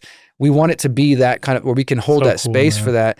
And so it's going to be an educational spot as well as, like, our own village that we live at. And so, yeah, I mean, we're navigating that road of how do people contribute in non-financial ways. We want to be able to take volunteers and be able to temporarily house them, give them the skills, give them that experience. But I think each community is going to approach it differently. And so, I mean, in terms of trying to answer all these questions, I would just encourage people, visit other communities, ask questions about them, how they've done it, what's worked for them, what hasn't worked, because there's differences in environment, location, personal needs, your values and your principles, and what works for one community isn't going to work for another necessarily, right? But we take pieces of, like, okay, we like the way they're doing this. We're going to leave the rest of that out of there, and then we bring that into what we're doing. And the big picture vision that I originally wrote about in 2017 was that the Conscious Agora was going to be a network of communities that would be beautiful and diverse in all their own ways. Like, we're not a vegan community. I'm vegan. We have half vegans, some non-vegans, and we even had to have a lot of discussions about that. How do we deal with animals and all this sort of stuff? But the idea would be communities that are united by those three basic principles: permaculture, individual liberty, and mindfulness. Beyond that, they can be diverse and different. But just imagine that, being able to know that there's this network of communities that value that. So if there's another COVID or something else, these are the places they're not going to fall for collectivism or and giving up on these values, and that also are aiming to continue to grow. Because it's one thing just to get land and homestead, and that doesn't tell you a lot about a person's spirit. That's okay, great, you're growing your food, that's a piece of the puzzle, but what about your spiritual growth? That's equally important. So that's the big vision I have, is once we get this one done, I'm going to try to see where else we can go, or who else we might inspire. And maybe it's other communities that decide, hey, you know what, we're aligned with those values too. And I could envision in the future a listing of communities that are united by these principles. Dope, man. It's so cool. Yeah. So cool, man. Again, going back to that video, it's like, that just feels We're trying to bring that to life. That's basically what it comes down to. So cool. It's amazing. You want to talk about the People's Reset a little bit? Yeah, man. Wow. So, I mean, as the video kind of talked about a little bit there, in 2020, when the whole Great Reset thing's announced, summer 2020, John Bush and I are talking, and we're just watching all the online chatter. I mean, I'm sure you remember how much fear and panic and like, you know, it was palpable. It was everywhere. Yep. People were just like, holy shit, what is going on? We knew vaccines were coming at some point. Lockdown, we're seeing all this authoritarian stuff. And John and I were just kind of brainstorming, spitballing of like, what can we do to actually give people tangible hope, not bullshit hope, not fake political stuff. Because again, there was an election going on around that time. And I had been a part of an online event called Event 202. You might have heard of it. Huh. It was I can't remember who organized it, but it was a good little 5-day thing. It was basically trying to recreate Event 201. It was the same kind of idea of like, okay, well, they met together to have their tabletop exercise of simulating this. What if we had our own simulation, Event 202? And they did a similar thing of like, okay, you guys talk about health and this and that. And I took inspiration from that idea and John and I's conversations, and we originally called it the Greater Reset. It's like, okay, well, they have their Great Reset. We knew that after Klaus had announced it in June, the WEF was going to be meeting in January 2021. That was going to be their full unveiling of whatever the Great Reset plan was. And so we decided, well, what if we meet in January 2021 and we meet for 5 days, just like them, but instead of the way they talk, top-down, technocratic, we talk about permaculture and health and parallel networks and building community and technology from the bottom-up grassroots perspective. And so that idea quickly came together, and I was in Mexico at the time, and we actually held the event in a different city, not where it is now. And John was in Texas in his computer by himself. There wasn't a Texas event yet like the one that you eventually went to. It was just me, and I think 60, 70 people showed up in Mexico. And it was just that, like, hey, look, the world's going crazy right now. Let's get together and talk about solutions. And it was just kind of on a whim. I mean, we put some planning. We found a venue. We had a nice time. 60, 70 people showed up in person. 10,000 people watched 100,000, the first one, watched online. It That's was like, incredible. it just immediately, like, obviously lockdowns helped a little bit with everybody being home. Yeah. But also the name was so clever, dude. Well, we were tapping into that energy. Exactly. Yeah. And we, right away, we realized like, there's something here because overnight we grew an email list of 80,000. We had 100,000 people tuning into the website, crashing the website from like trying to watch it. And I'm like in some tiny venue in this little beach in Mexico with 70 people, and John's in his desk in Texas. Yeah. But we made it work, and we were just like, people want this, people need this. So then we did another one in May 2021, so just a couple months later. I went back to the same city, and I think John still was just doing it at the desk. He hadn't started doing the Texas event yet. When we did it in May, it was just another good success. More people came to Mexico. It still wasn't quite where it is now, but it was, it was like we could tell we were tapping into something, but it was still a lot of work. And we realized, why don't we just do this annually? So that's when we started doing January. So January 2022 was the third Greater Reset. And from January 2021 till 2024 or 2024, it was called the Greater Reset. And we were kind of on a trajectory that I had mapped out because, we call the event an activation, especially once we got beyond the small, once it started to grow, because, like you, I've been invited to conferences and festivals and all different things, and they each have great things and they also have some limitations. And what I wanted to do is take the best of some of those things, but not just have it even marketed as another conference or another thing. So we were brainstorming, like, what can we call it? And eventually activation came to me, and I was like, that's perfect, because like I was saying before, it's like we want to motivate people, want to activate people, not to just be reactive, but to take action in your life. And so the first one was the Greater Reset activation. Then the second one, we called it expansion, and then co-creation, and then integration. And then the final one, that is the Greater Reset, was manifestation. That was 2024. And so it was sort of a trajectory that we had mapped out that we didn't really have planned from the beginning, but it ended up working that way. And by the third one, John started hosting events in Texas. And it was a really beautiful experience, but also technically challenging to have 2 live locations with 2 live audiences. That's a lot. Streaming directly to each other and online. And when it works, it's amazing. You're like, oh my God, I can't believe this is, but then as you can imagine, challenges come with it. And so when we concluded that trajectory of the Greater Reset, we rebranded as the People's Reset, and we decided to just do it in Mexico. And also in that year, 2024, this fellow named Dan Aston Gregory, he's a great activist in the UK. Him and I met in the UK when I went out there for a talk, and I brought him to Mexico, and he fell in love with the event, and he's got his own kind of movement out there. And so he was like, look, I'll help you bring this to the UK. My team will find the venue. We'll do all the legwork. You guys handle finding speakers, use your network. So we did the People's Reset UK a year ago, October 2024. And that was amazing too. It's the same thing. Hundreds of people from across Europe came, and we got to hear about a lot of their talented people working on things. And we've just, continued on. And so it's 5 days, 100% solutions focused. It's not a conspiracy conference. It's not a political event in any way. And the first day is liberate your mind, body, and soul. So that's health, and people interpret that a million different ways. The second day is permaculture and food independence, obviously related to food and growing food and all that good stuff. The third one's agorism and parallel networks. So that could be parallel food, homeschooling or education system, all kinds of different stuff under that banner. The fourth one is empowering technology. So that's, all the different things that fit under there, privacy tech, health tech. We've been expanding it. And then the fifth one we call building free and conscious communities. And it's been honestly I've been organizing events for decades now back in Houston, music festivals and stuff, but this is taking all that and applying it to an international scale where now we typically get people from 14 different countries, 400 to 500 people coming, Mexicans. To me, the coolest aspect, besides everything I've already listed, which is like, great, there's other events that do that. You do a great event that does very similar things. What I love about what we do that makes it different is that we purposely try to keep the prices very affordable, because I understand what it's like to be a broke activist who cares deeply but doesn't have a lot of money. And I also have been invited to speak at events where I couldn't afford to be there if I wasn't invited and being taken care of. And I want that person who might just be working a 9 to 5 who really wants to be there to connect, to meet you or to hear these ideas, but has to save every penny they have to be able to afford the ticket and the flight and the room and all the costs that come along with traveling. And we also make the event completely free for Mexicans. And that's so cool, dude. We also market specifically to Mexicans. This is what I think makes us different to other events in Mexico, is that we spend a lot of time on the ground in the city promoting old school with flyers, putting up posters, going to other events, speaking and promoting, encouraging.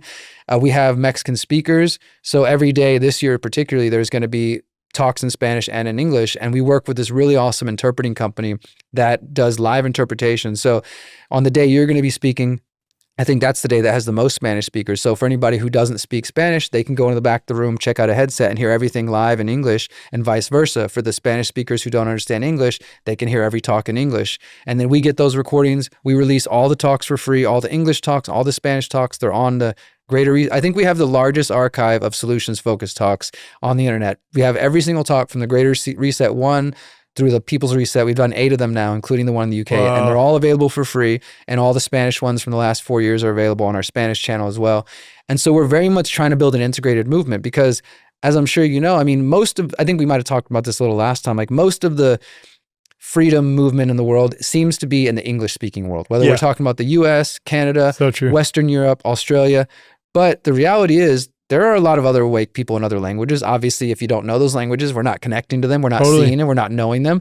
But as you've got to travel, I'm sure you're meeting more people internationally. Dude, I had someone come up to me when I was in Australia telling me they came from Japan to the event. They were like, "You are very popular in Japan." I'm like, "Bro, what?" Need to do a Japanese tour, huh? I was like, what? It's so cool though to meet these other freedom family around there. And we find the same thing in Mexico. The more time we've been living in Mexico and traveling and meeting other people, whether it's permaculture, whether it's crypto, decentralized tech stuff, people who are just, their content's not in English. It's just in Spanish. And so how do we build that bridge, right? This is, to me, is how we take the freedom movement to the next level, is we get beyond just English. Like Spanish is the top, I think it's second or third behind English.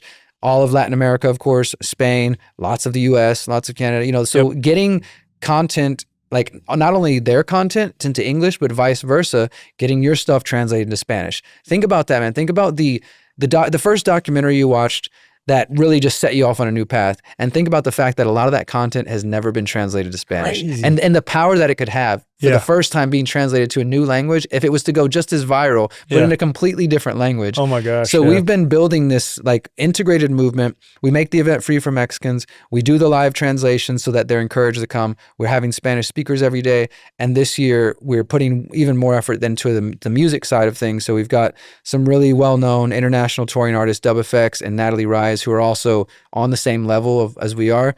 In fact, I've been listening to Dub FX for over a decade. And when I got to bring him to the UK event, he immediately fell in love with our community because he's singing about this stuff and in his music, But he goes to all kinds of big festivals, and some of the crowd might get it. Some of them are just there to dance. But when he met our community, he's like, oh my God, this is the people you're the people I've been making the music for.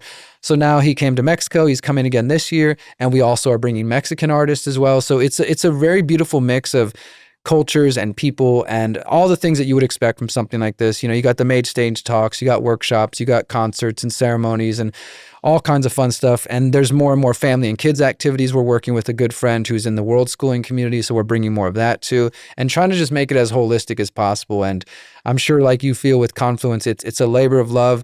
People don't realize that a lot of events aren't really huge money-making ventures. Dude, not at but all. When you step back and you see the connections being made and you see and you hear, I just this January at our last event, this woman came up to me, said she's from New York, concrete jungle, always feeling alone. And she's in tears of just how welcome she felt and how she finally feels, just like that. And I tell them, that's why. This is why I'm doing it. That's why, when man. me and Miriam are like at the house, like stressed out, like, oh my God, we got a million things to do.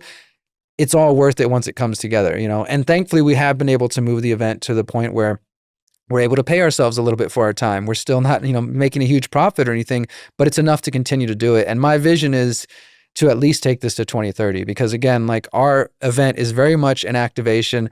I even tell our own audience, like, look, if you're coming here every year, but you're not changing your life, you're not really getting why we're here. Amen. I want you to come back. I want you to attend one year and learn all this stuff and then apply to be a speaker next year and come on the stage and tell us how you changed your life and did all this amazing stuff. Like that's the idea, is that people are coming, they're having a great time, but then they're going home just feeling lit up and just ready to go implement the ideas. Like that's the vision of the People's Reset for sure. Amen, man. Amen. And that's what makes it different than that's one of many things that makes it different than a typical conference, right? Or like a retreat. You go and you experience and you're like, oh, I love this. And you just go back to your normal day-to-day. It's like going into a space that is fundamentally paradigm shifting for you, that activates you to engage differently in your life when you get home. That's how you know the event is incredibly impactful. Yeah, and it's been a reward, man. And I definitely will say, I know there's a lot of people excited to have you out because, like I mentioned earlier, you got to go to the Texas event when John was hosting that, and I'm glad John was doing that because I know for some people, Mexico, because of propaganda or other reasons, they're still not ready to come. Yep. But I invite everybody to come. Morelia is a beautiful, safe city, historic, lots of different interesting history, especially alternative history. If you're into some of that, the cathedrals and stuff, I think you'll find really interesting. I will love that. But it's a beautiful place, culturally rich, and it's just it's so impactful. So I know a lot of people are excited to have you in person to come experience. And I'm excited because I haven't got to go to Confluence yet, but I know that we're both aiming in the same direction. And I imagine when you will get you there for sure, that you'll have, you'll feel what we're doing and be inspired in the same way that, I'm inspired by watching what you guys are doing, what they're doing with Music and Sky and elsewhere. Because I think that this is the next stage of different events that are different from, like you said, standard retreats or just the conference, sit and listen to people all day talk. And there's value in each of these things, but like, I don't know, it's not enough to just go and experience those things and then go back to your 9 to 5 and nothing changes. And like, if you're not coming home feeling like inspired, and what I love is I look out on the audience and people are taking notes. They're deep into it. They're just excited. And that's, I think, how we're going to change the world. Amen, man. So well said. I'm stoked to be there, and thank you for inviting me, man. Yeah, like of course, I'm man. super stoked for it.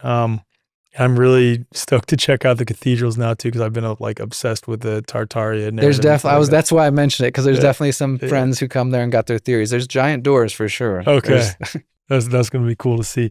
There's a recent poll that I put out on all my social media channels, and 95% of people responded that they're struggling to find their health and freedom community in person. And don't get me wrong, these platforms, these devices that you're listening to or watching this podcast on right now are great for helping to disseminate information, helping us, find like-minded people to validate us, but they are not a replacement for real in-person community.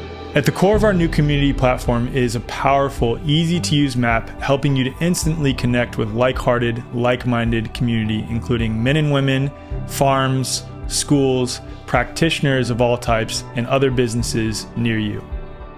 The platform also includes groups, social functions, messaging, and Platinum members also get access to our content library with footage from all of our in-person and virtual events like Confluence and the end of COVID, as well as breathwork sessions, Qigong sessions, member Q&As, and also member community calls. So if you'd like to support this podcast and support our mission of helping people to connect hyper-locally in person, and also obviously support yourself in the process, go to the show notes or just go to thewayforward.com/join. And again, the way forward is spelled thewayforward.com/join to become a member today. Help us build the way forward for mankind. Man, what I want to get into next is your memoir that you're writing right now. Are you finished with it? I just finished it a few You weeks just finished ago. it. Okay. Yeah, share about that a little bit, because I think a lot of people know you as Derrick Broze, the activist, the journalist, the guy who creates incredible events and puts out a lot of incredible information that's paradigm shifting for people. But you also have a journey that's led you here that I think adds a lot more depth to who you are now. And I think it'd be really cool for people to hear that. Thank you, man. I appreciate that. Yeah. So, I mean, I've shared my story here and there when I've done public speaking, but it's not the focus of my talk. So I might mention in passing, like, hey, I got addicted to drugs when I was younger. I got locked up at 20 years old. But this book, which is called A Man of My Word, How I Overcame Addiction, Depression, and Mental and Physical Prisons, is the first time I'm telling this story in full. And actually, November 16th, 2025 is 20 years to the day that I got arrested at 20 years old. And I basically got addicted to drugs right after high school. I went into community college and started doing all that, just instantly started drinking and burying all my problems in booze and drugs. And at first it was just fun partying with friends, taking some ecstasy, doing some pills here and there. But very quickly I got pulled into coke and then eventually crystal meth. And within a few months I was homeless. I was pulled into this whole criminal underworld, and then ended up living in a crack and meth house and was able to get myself sober, but I was still kind of in that world, and I ended up getting arrested while I was dealing drugs.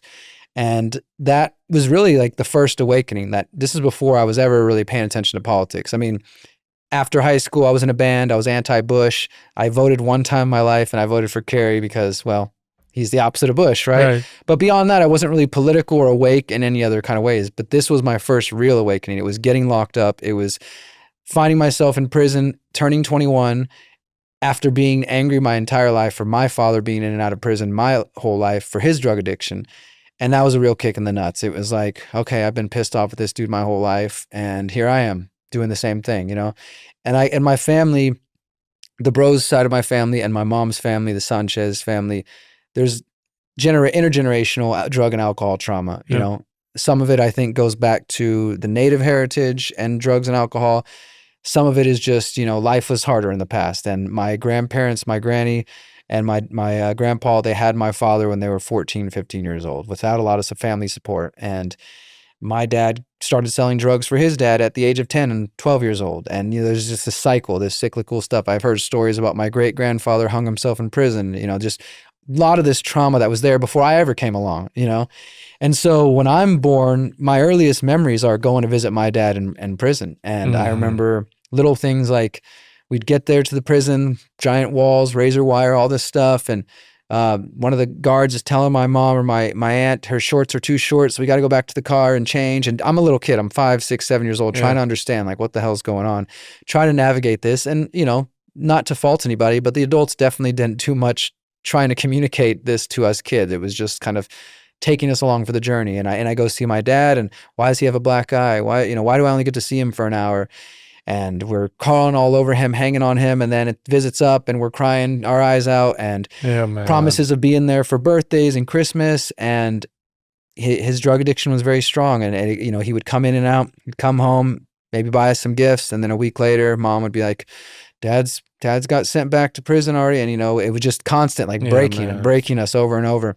And I'm the middle child, so my older brother, he handled it differently. My younger sister, she was, we all saw him as our father, but my sister was way too young to really kind of have any connection to him. And so our stepdad was very much her father. But I don't know, I was kind of, I guess, in that middle space where I was old enough to know him and sort of feel him, but also just enough to feel the trauma, I guess you could say, right? Yeah. Because I remember being 6 and 7 years old and starting to think that I hate myself, that like starting to blame myself for him not being there and wondering if there was something wrong with me because maybe that's why he chose drugs over his family, And then starting to experiment with like self-harm. I wasn't like cutting myself yet, but I was definitely and it sounds crazy to say it, but it is what it is, like playing with knives, like pressing knives into my chest, and I don't know where that came from. I think ultimately it was like I wanted to feel something. I was feeling a lack. I was recognizing that this guy who's my stepdad was not my dad, and I didn't really want him in the picture. I definitely had this like young vision of like, dad's gonna come home someday and beat him up, and then our family's gonna be back together. And now as an adult, I'm very grateful for my stepdad. We're him and my mom are no longer together, but without him, I don't know what my 21-year-old mother with three kids would have done, because she didn't have family support on her side. She ran away from an abusive home as well. So like I say, this intergenerational trauma was very present by the time we were born. And my sadness as a young boy turned to anger by the time I turned 14. I have very vivid memories they tend to happen in chapters of 7 years old. I have this clear memory of sitting in the driveway. I'm in my blue and yellow baseball uniform, and mom's coming in and out of the garage like, we got to go soon. I'm like, just wait a couple more minutes. And he was supposed to be showing up. He'd got out recently.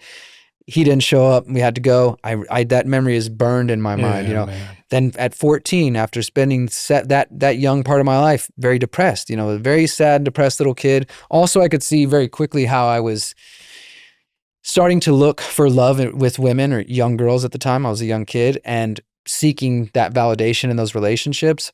And then by the time I turned 14, my dad was released, and he was supposed to be coming to Grandma and Grandpa's for Christmas, where we go every year for Christmas Eve. And this is his parents. And it was a big deal because my grandfather had pretty much swore him off, because apparently back in the day, my dad stole an engagement ring and they had never healed. But this time he said, all right, he can come home. We'll all be here together. And so it was a big deal in the family. And I remember showing up at Grandma's. We knocked on the door, and as soon as the door opened, I just knew something didn't feel right. For one, I didn't see him there. And so I'm kind of walking in the house, looking around, not seeing him. I remember going to the bathroom, and I overhear my grandma telling my mom, they already caught him. He's already locked back up. I mean, this guy had such a knack for getting locked up. And part of it, I think he became institutionalized because he spent so much of his life from 17 till his death eventually in and out of these institutions.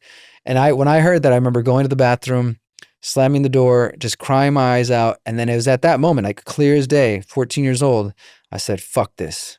I'm never going to let anybody hurt me again. And I fucking put that shell over me as strong as I could.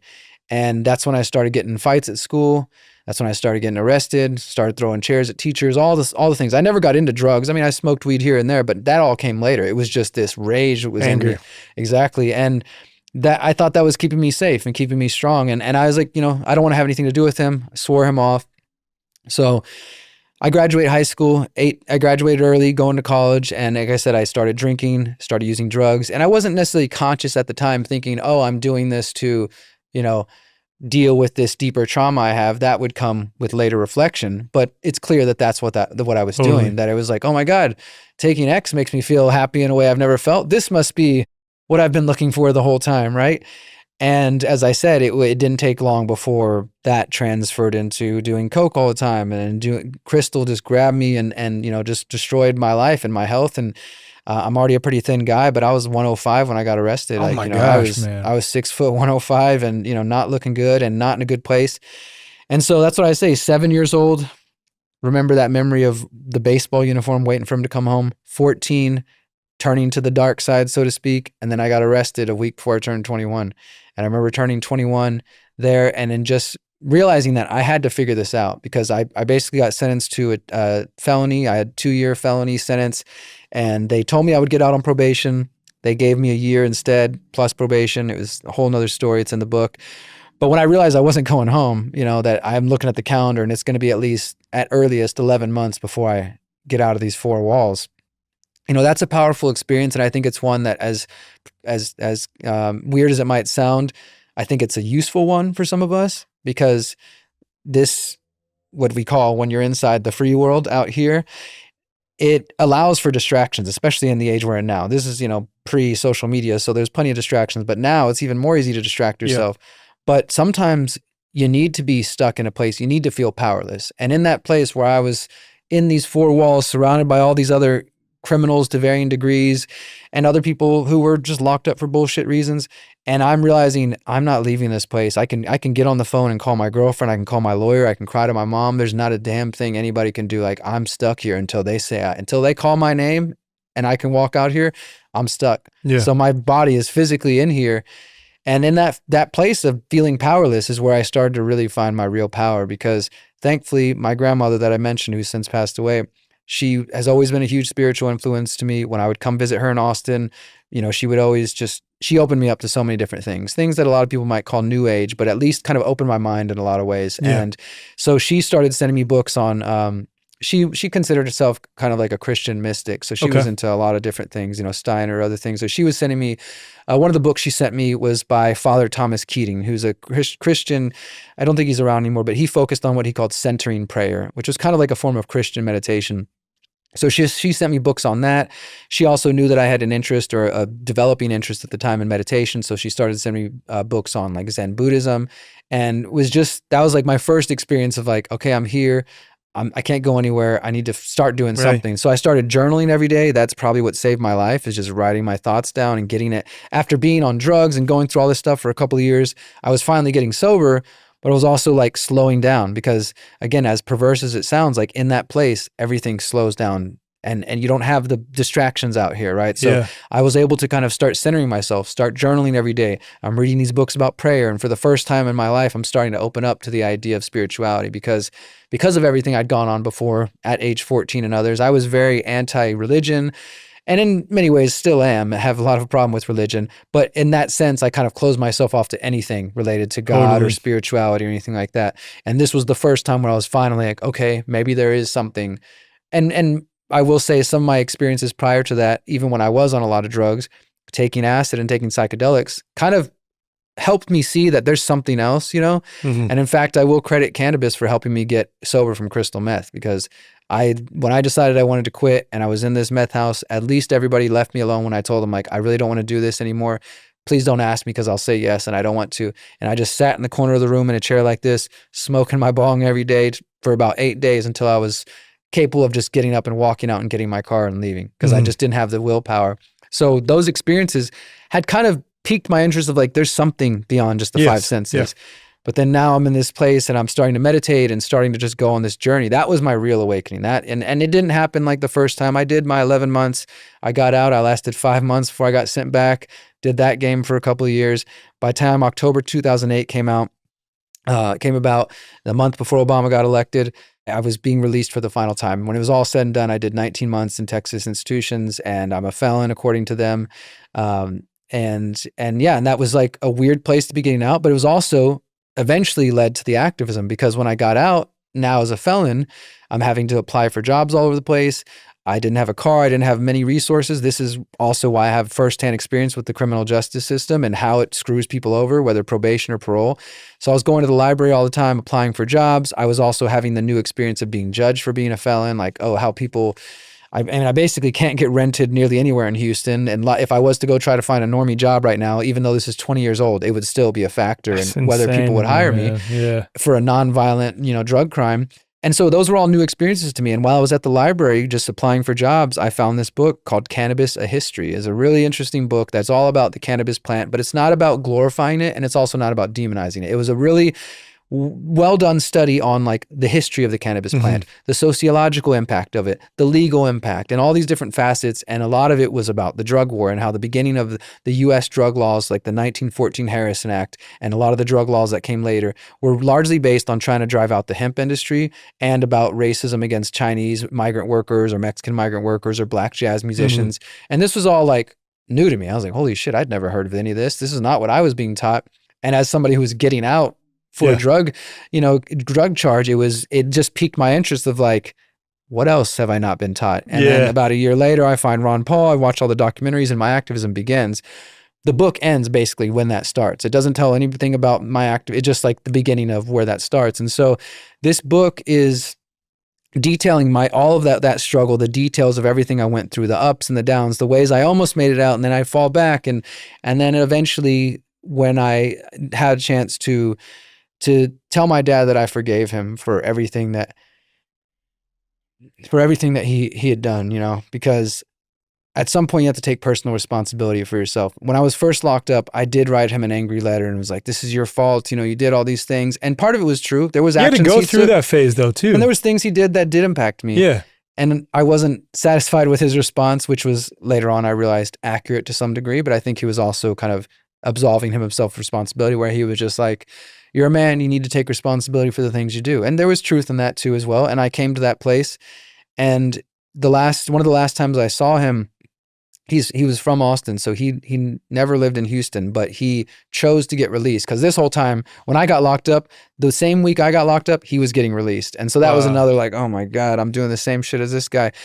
Then eventually he's locked up while I'm locked up. We're locked up at the same time, and my grandma's sending letters because you can't mail directly to institutions. So I'd send my grandma a letter for him, and she'd send it to him, and vice versa. And by the time he got released in 2013, so fast forward a few years, I'm off probation, parole, everything. I'm starting to get into activism. My whole life is shifting and changing. And he asked specifically to be released to Houston, to a halfway house in Houston, because he was trying to be closer to my brother and my sister and I. And they weren't ready to talk to him. But I was at the point where I was like, my life I was on the beginning of this activism journey, didn't know what I was doing, but I knew that this was what I was going to do. And he said he would be there, and I made an appointment with him. I biked across downtown Houston, went to go meet with him. And it's like talking to a stranger, basically. It's like, this is who I am today. This is everything that I care about. This is what I'm doing. And this is a guy that like has been locked up in and out since the 80s. Didn't really understand even the internet, much less computers. Like, so some of the things I'm saying are going beyond his understanding, but he's still just like, I can tell you're passionate about this. I appreciate, what you're doing. But what's most important was for me to tell him that, like, I forgive you. Like, I don't want you to hold on to anything anymore, because everything happened for a reason. All of that shit had to happen. I don't know why. I don't know why that was my soul's path, but I'm grateful for it. And I have no shame in sharing this story. But I needed him to know that more than anything. I wanted him to know, like, I know you, because he had his own trauma from his dad and things he was carrying. And then, of course, the compounding trauma of not being there for his children, and then his grandchildren after that. And so I just needed him to know that everything happened for a reason, and I forgive you. And I don't want you to have any guilt for whatever happened from me, at least from me. You need to talk to my brother and sister separately, but from me, let that go. I'm okay. My life is going good now. And because of you, I'm in this place now where I can share this story. And he ended up staying. That was the longest he'd been free for my entire life. And unfortunately, in July 2018, he died of a drug overdose in a hotel in Houston. And he stayed sober for a good long time, but he kind of went back to some of his old habits. And ultimately, people have to make their own choices. I had to make my choice to do this. There's nothing anybody else could have said to me, and plenty of people tried to help me. And unfortunately, I've had 5 to 10 other friends who've died from drug overdoses, family members and friends. And I've been on both sides of that equation. And I know that ultimately a person has to make that choice. You can give them all the money in the world, all the hugs, all the crying, all the whatever. If they don't want to make the choice, they're not going to. And I've realized over the years, as I give my talks about exit and build, when I share that little bit of my story, somebody will always come up to me and say, my son's dealing with drug addiction right now, or I had my own drug addiction, or I've never touched drugs a day in my life, but this is the way that I'm struggling, and thank you for sharing that. And so I've known that I was going to write this story, and I've had it planned to write it on the 20th anniversary. And as I actually went in and started writing it, and it turned into 30 chapters of just describing my arrest and reflection on this, and also reflecting on the criminal justice system and how some of my first experiences with racism were in there, and my own questions about my own, ethnicity and where I fit in, and all. Just there's so much connected to this. And another big piece was like the mental health aspect, that there were times when I was younger, because of the ways I was acting, because of the example I'd been shown by my dad, which is people lie and it's just normal. People will say whatever they want and then do the exact opposite. So you should do the same. So for a long time, I adopted that strategy, and maybe not in a conscious way, but I just figured I can do whatever I want. I was a cheater. I was a liar, and probably nearly every relationship I've ever had up until my early 30s, until the current one I'm in right now. And that's not his fault, but I learned some of these traits of like, you can just do whatever. And there was periods of time, as I discuss in the book in depth, that I started to question whether I was a sociopath. Because I learned about that concept, this idea of people who either have little or no empathy, or, incapable of experiencing compassion, et cetera. As I remember, and this is in the book, when I first looked that up and started to like, wow, is this me? Like, and then over time, I don't believe that was true. I do think believe if the fact that you're questioning whether you were, that indicates that it's not true. Well, so Like, that's what they say about like narcissists. If you're like questioning, like, holy shit, could I be narcissistic? I've And you're since like, come okay, to dude, you're believe, not. I recently actually read a memoir by another woman while I was writing my memoir. It was kind of inspiration. That's just called Sociopath. And it's a very interesting book. I encourage people to check it out. And she believes there's a spectrum. And I think that's probably true. I think that's how it is That with there's most of these a things. spectrum of, narcissists and sociopaths who would be fully incapable. And then others who might have some level of awareness of like they're doing things or at the very least on a practical level, when I do this, it causes harm and that creates trouble for me. So don't do it. Not necessarily because they care about the people. Yeah, not because of the empathy. But so I went on that journey though of asking myself those questions and in the book, and I won't ruin some of the things I share at the end, but I started to kind of now as an adult in reflection, like looking back, I mean, I was cutting myself quite a bit. I learned it from other places. I have 2 giant scars that are covered up by this tattoo that I just covered up this year as a way to kind of let go of, and like, I've worn them for a long time without shame, but now it's like I'm ready to move that on. And even as weird as it sounds, I'm writing this memoir. But part of writing this memoir and putting it out is also I'm ready to let go of this story. Like this isn't going to be who I am forever. Doesn't define me. Yeah, exactly. It's a great story and I love to share it, but I don't want to spend the rest of my life telling people, oh, I'm a former addict, this and that. It's a piece of who I was and it's helped me get to this point. But now that it's going to be in print soon and I'm sharing it with the world, I want it to help other people. And then I want to kind of let go of it as well. And the other thing I see is that as my activism, like I was saying earlier with it shifting towards permaculture in a lot of ways, I want to make addiction part of my activism and my journalism too, because there's so many people who are addicted in our movements, whether they're addicted to porn, drugs, alcohol, and we can all come together and have a good time at the freedom thing. And I've had friends who I've known, who I knew from different freedom events, and I've known for years, who then turn around and their liver collapses because I never thought about it. But every time I saw them, they did have a drink in hand. Yep. And, there's these struggles that we're, even in our awakened conscious circles, that there might be fear and shame to talk about. And I see it, it's funny because I see it when I tell somebody like, oh yeah, I used to be addicted to crystal meth. I'll see on their face, like they're embarrassed for me or something. I'm like, it's okay. I'm fine. Like I don't have anything about, but you can kind of see it like that. We're not supposed to talk about those things out loud. It's like, ooh, that's it's not like, because that's a pretty bad drug, right? That's not like, okay, I smoked too much weed or something. It's like, no, I was hooked on crystal meth. I was living in a crack house. Like, it is what it is. I had to go through that. And so I want to make this more part of the things I speak about. In fact, this year at the People's Reset, my talk is going to be focused on how do we create alternatives to AA and recovery systems that just reinforce the same government garbage? Like, how do we as a community take care of each other? Because it is a problem there. And so I'm going to share some of my experience.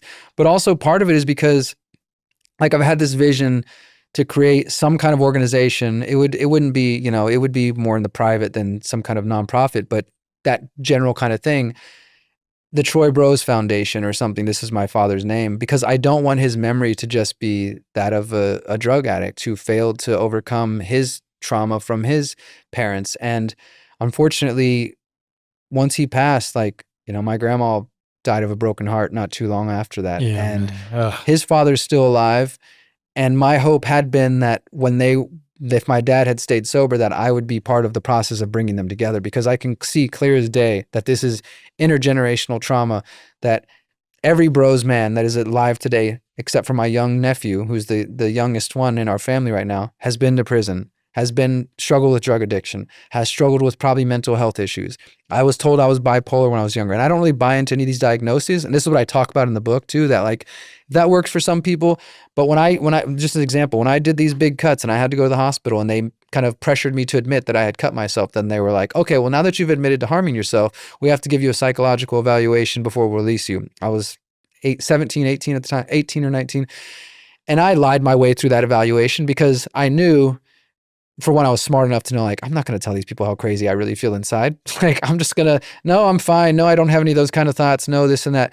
But it was also because I rejected any of that thing. I see a lot of people use those things as 100%. crutches. And I remember, not to go take us in a whole different direction, but I've seen you post about this too, about the prevalence of people who claim they're autistic now. And like, everybody's autistic, or everybody's got Asperger's, everybody's got this. And not to say it isn't prevalent, because we know it is, but I think there's a lot of people using these things as a crutch. And so I never wanted to accept that, okay, I'm bipolar, or I have antisocial personality disorder, or I have borderline personality disorder. These are things I've heard, or any of that. And in fact, in the book, I share a story about, like, after all my drug use, I did some pretty pretty bad damage to my intestines and my stomach from just all the drugs I did. And some of it I still deal with today. And when I finally wanted to go get help, I tried to go to a doctor. This was shortly after I'd got out, and I was like, all right, I need to figure out what's going on inside here because I can't use the bathroom. Everything's messed up. And I saw these doctors, and within minutes of meeting me, I thought I was going to see my childhood doctor, and he wasn't there. And there's these young guys that I swear to God, there must have been a freaking big pharma salesman in the next room next door, because after 5 minutes of talking to me, they came back with boxes and boxes of Lexapro, which was the popular antidepressant at the time. And they're like, you know what's going on with you? You're just stressed out, blah, blah, this. And I'm like, I have something going on in my stomach. And they handed me all this stuff. And I literally just walked out and threw it away. And that prevented me from getting real help for a couple more years, because I was like, forget it, fine. If that's what they want to offer me, then I don't want help at all. My point with that is that I'm not somebody that embraces these kind of, diagnoses, but I knew that there was something going on with me. I don't think giving myself a label like that would be very helpful. I know that taking a bunch of drugs wasn't going to help me. I was already on a bunch of other drugs, right? So eventually I had to come to a place of realizing that there were deeper root causes that were causing me to be violent and to, lie to other people and to treat people in ways that I knew weren't right and that I didn't want to be treated myself. And then, of course, to just try to seek happiness and stuffing as many drugs up my nose or body as possible. And yeah, of course, with time and reflection, now I can look back and see this so clearly. And so this book is dedicated to my nieces and nephews who are 15 and under, and they're just at that point where they're starting to have their challenges, and they've had some challenging things in their life.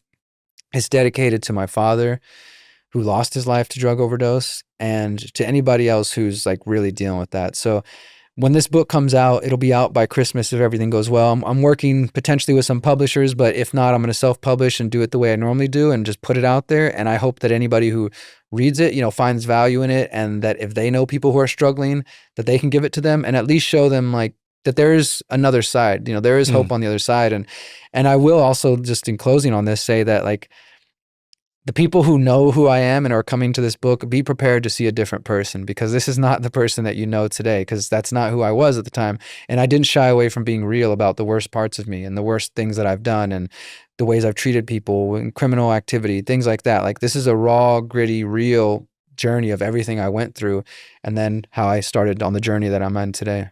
I appreciate that, man, because like I said at the beginning, it gives you depth. It shows, it's validating for other people, like that you have been through the depths of darkness and you can come out and be one of the best people I know.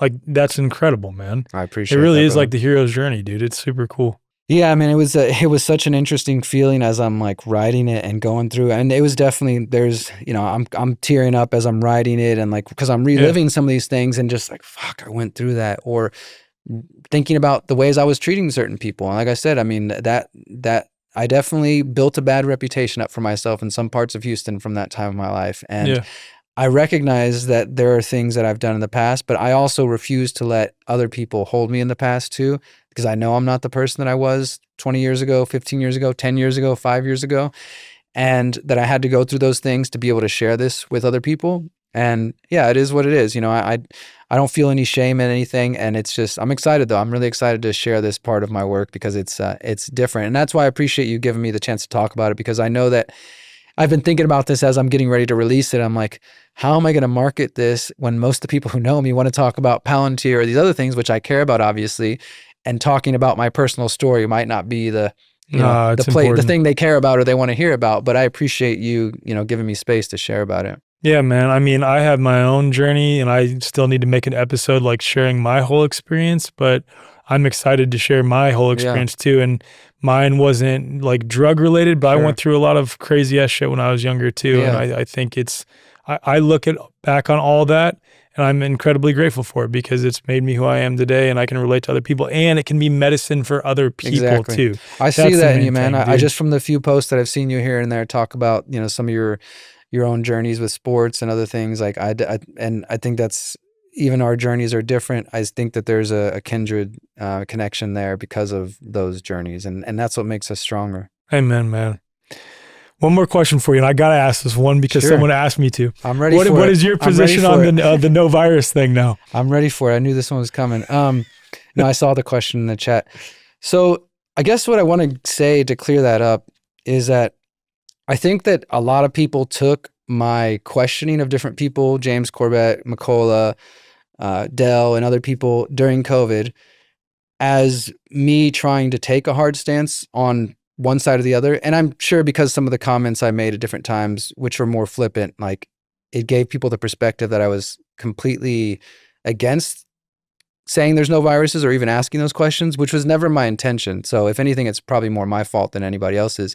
But my whole goal with, in fact, it's interesting to me because I felt like I was doing you guys a favor by keeping that question in the discussion by asking people who are influential, like James Corbett and all these others, what do you think about it? Instead of trying to act like it wasn't going around, which I think what a lot of other people were trying to do is like, hey, let's just not even talk about that whole thing.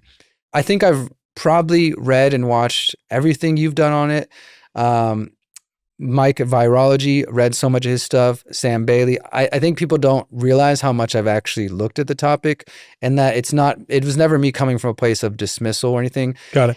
And I think because I've remained more agnostic or skeptical, and that's just who I am, especially like with anything, if I'm going to like champion a cause, I need to assuage myself of any doubts that if I'm going to put myself on there, just like in the same way I see yourself, like I know that you take those stances that you do because you feel confident defending them and debating them. Yep. And it was never that I was, because the criticism I'll get is people will accuse me of being like a germ theory propagandist or something, as if I think that's ridiculous. I don't think you are. And so I've done documentaries and reports on the Flexner Report, the Rockefeller's influence of the medical industry. We're in agreement about like 95% of things, and maybe even all of them ultimately. My skepticism has been about some of the claims about different studies from the past, which actually, and I don't know if this has already happened, but you told me a while back you were working on recreating some of the studies because... Unfortunately, I'm no longer involved in that project for a variety of reasons related to personality issues. Sure. Okay. So what I'll say that just without getting into the whole thing is that made me excited and interested because I think sometimes in the freedom truth movement, and especially when it comes to that topic, people have a tendency to look at some study from 100 years ago or 70 or 80 years ago and say, well, look, they claim this thing. And those are interesting data points that I think shouldn't be ignored. Okay, people are swabbing up the nose and then putting it in other people and they're not getting them sick. Like, that's something to ask, right? And the mainstream clearly ignores that. And it's kind of hard to do a similar study under ethical grounds these days. But the idea of recreating that was exciting to me when you mentioned that to me, because that felt like, okay, if that can provide more current data, then that's something I would feel confident about getting behind of. And also, I wasn't falling into these fallacies, which you've been great at calling out, of like, just because we can't claim exactly what did happen doesn't mean we have to buy into the narrative itself. So for example, I do think people got sick from something. I don't know what it is. And I'm with you on like, I personally did a lot of work in the beginning about 5G, and I don't think it was 5G. No. I made a documentary about 5G and 5G could have been one of many of the other things in the environment. But I think people overplay like 100% the role agree. that radiation sickness and the similarity between that. And the reason I felt so strongly at that, and people can find numerous videos of me debunking those claims in the beginning of COVID, and I felt it was actually an attack on the 5G movement. I put out a documentary in January 2020 called The 5G Trojan Horse. So right as COVID comes out, and then within months, everybody is trying to tie 5G and COVID together. And I had some sources who were in the EMF community who were saying that they had evidence that that the big wireless companies were amplifying that because they wanted to make 5G activists look crazy. I don't know if that has anything to do with it specifically, but so I've always had skepticism to that. So, but when you talk about bioresonance and these other things, I'm on board with all that. I don't downplay these things. I'm very open to all this stuff and have experienced stuff like this in my own life. And I understand, again, that just because we can't point to exactly what it was doesn't mean we shouldn't question the claim they're making. But, and again, I know some people have a problem with this. I saw people get sick. I got sick in a way I've never experienced before. I don't know what it was, but I'm also not, like I heard you, like you've talked about and others saying, well, there was a lot of fear spreading around. And if you buy into fear, but I mean, I'm talking about people at the People's Reset, for example. During COVID, every year, dozens and dozens of people were getting sick. Like people were coming from all over the world during COVID times, hanging out. And we would be getting texts and emails from people like friends and just attendees, like sick and down and out and reporting things that they'd never experienced, bone pain, whatever, all these kind of things. So I'm not saying that was a virus that they created in a lab or any of this sort of stuff. I'm very skeptical of the whole narrative. And in fact, I think one of the things that the no virus crowd has been very good at is kind of calling out the obvious steering towards the lab leak kind of thing. Yep. I'm very skeptical of that. I also think that, and this is why I think it's more nuanced than some people make it, I also do think that engineered weapons, let's call them, do happen in labs. Maybe they're not viruses. Sure. Maybe they're bacteria. Maybe there's some other fungi or whatever shit we know. Or just a poison. Poison in general. I don't think that all that money is going towards the labs and that they're just sitting in labs and laughing and not doing anything. Something's happening. Something's happening for sure. I don't think it's necessarily what they claim, of course. And I did notice over time how convenient it was to like steer people towards just like with 9/11 and everything. There's the false dilemma. Exactly. Like here's the thing the mainstream says, and here's the alternative theory that says, and maybe it's a third position that we're not even looking at, right? So I'm all on board with like asking those questions. I guess that there are people, I think, and maybe you'd even be willing to admit it, that are rabid about this and can't have a nuanced discussion like Dude, this. I had people, so this is funny, because the project that I used to be involved in that was not doing different quote unquote contagion studies, but rather doing the same viral isolation technique, except for they weren't using any sample of sputum. I used to be involved in a project related to that, and I won't get into too many of the details because I've already discussed it elsewhere. But the point is, I left that project due to personality differences because there were some people involved in that project that had also previously tried to cancel some of the things that I was doing because I didn't strictly include only people who were no virus. Yeah. Which was insane to me. And then now that I've left the project, anytime I interview someone who's not strictly no virus or anything like this, they, of course, attack related to it. And I just ignore. I think it's hilarious now, actually. Especially some Well, of the I saw comments that whenever we did our first interview last year. Like, how could you talk to him the whole time and not bring it's up insane. the no virus thing? It's insane. And like, I get it to some degree for like questioning how I could not ask that question to you. That's fine. I just cannot get with the position that if you don't think exactly like I think on this issue, you are therefore controlled opposition. Or if you even talk with someone who thinks differently than you think on this issue, you are also now, by relating to them, controlled opposition. It's ridiculous. And that's what was cast onto me with some of this stuff. And it's not the, dare I say, the top people, quote unquote, in the no virus space, like Dr. Cowan, Kaufman, the Baileys, Mike Stone, Dr. Jordan Grant, like they're all some of the best people I know. They're awesome people. Dr. Amanda Vollmer.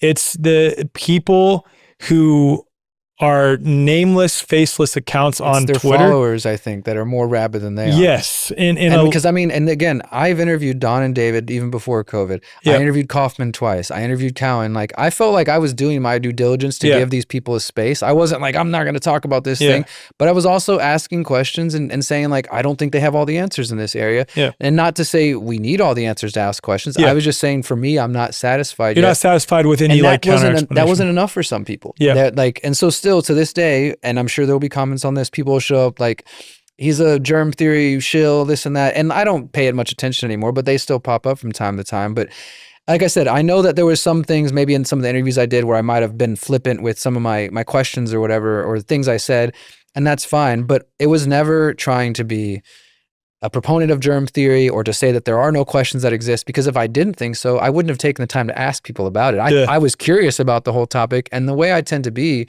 is I do a lot of research, and it's not all public. I don't do a video about everything I'm researching, probably like you. And so I'm reading Mike's blogs on virology and seeing and going and fact checking some of the things and seeing like, okay, maybe that's not exactly where I see it. I'm listening to the Bailey's videos. When you guys did the end of COVID, like I've listened to hundreds of hours of this stuff. So for anybody to think that I just haven't given it the time of day, I just have deferred in terms of making it my only focus. Obviously during COVID, this was a big thing for many people. The other thing, and this is kind of a bigger problem, I think, in our space in general, is that we don't all have to talk about every single topic. My main focus has always been digital surveillance, and more recently, technocracy. I wrote a book about technocracy. That doesn't mean I don't think these other questions are interesting, but just like you choose your guests based on what you're interested in and what appeals to you. Some of us are going to be interested in similar things, and some things I'm going to talk about, you're going to have no interest in, vice versa. That's okay. If the people online are upset about that, create your own channel and focus on the thing you want to, because I just can't stand on people start claiming, well, because you're not talking about this thing, you're a shill. And for one, we need to recognize the limitations of our own knowledge. We aren't all geopolitical experts or, scientists or whatever, right? So why pretend like we are? Why not find the niche that appeals to you and that you maybe have specialized knowledge or that you're learning a lot about, and then dip your toes in where you can. So I think that was another thing, is people just were like if I did any report on COVID or anything that didn't include that as the focus, it was like, oh, you're just a shill and you're reinforcing the overall narrative. But I'm a civil liberties person, and that's kind of was my main concern even through COVID is like, how are we going to be locked down? How is this working towards the Great Reset and the bigger picture? And I do think using viruses is part of that. In fact, I wrote a 2-part series for The Last American Vagabond right at the beginning. A friend sent me these studies I'd never heard of. It's called parasite stress theory. And in fact, it works very well to you guys' arguments. There's numerous studies since the 70s, including some that have been funded by the Rockefellers, where they looked at all these different phenomena, famine, war, pandemics, etc., and they found that pandemics had a very exclusive and unique fear response in the human population. And there's one of the studies that even says, even if the fear is not real or exaggerated, it will still have that same impact. Dude, you know what the second strongest risk factor for death associated with COVID was? Fear/anxiety related disorders. disorders. Remember that. Yeah. And that's what I'm saying. So I'm like, in my view, I'm doing some work to kind of help pad you guys' arguments a little bit. But it was just basically, I became a punching bag for people who were like, and obviously we had some back and forth and stuff. And, just to clear the air publicly and just to you, like, and that felt, it took me back to a time where I felt like the way you were approaching me felt like somebody was trying to bully me in high school.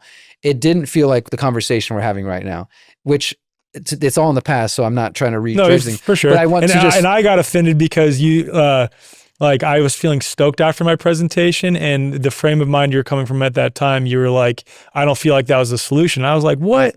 Getting people to not be afraid of germs? And I hear your perspective. Yeah, no, I hear your perspective. And like I said, to me, it was just the way that and I wasn't communicating the best either, but the way we were communicating, that's what reminded me. I was like, okay, this dude thinks like he can just bully me into talking about what he wants, or it wasn't going anywhere positive. And so we blocked each other for a little while. Yeah.